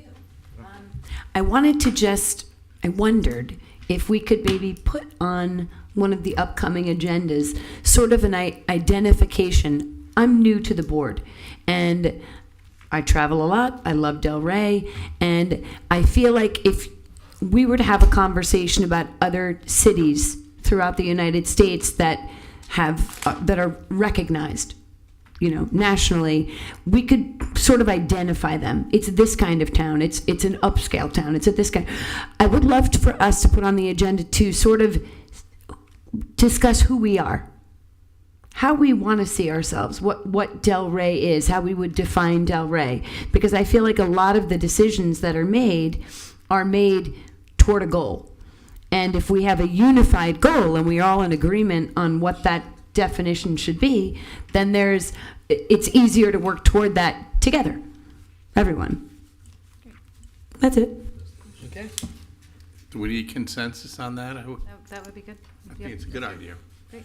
I mean, I know when you travel on flights, I haven't in quite a while, but lots of times, boom, Delray Magazine, whatever else is right there on those flights and so forth. And I think we're, as well known, if not better known, than Boca Raton these days, and that's significant. So out of the mouths of babes, out of the mouths of new members, I think it's a good idea too. Why not? Okay. So Great. we can do that. Beautiful. Thank you. Any motion to adjourn? Thank you. Motion to adjourn? Second.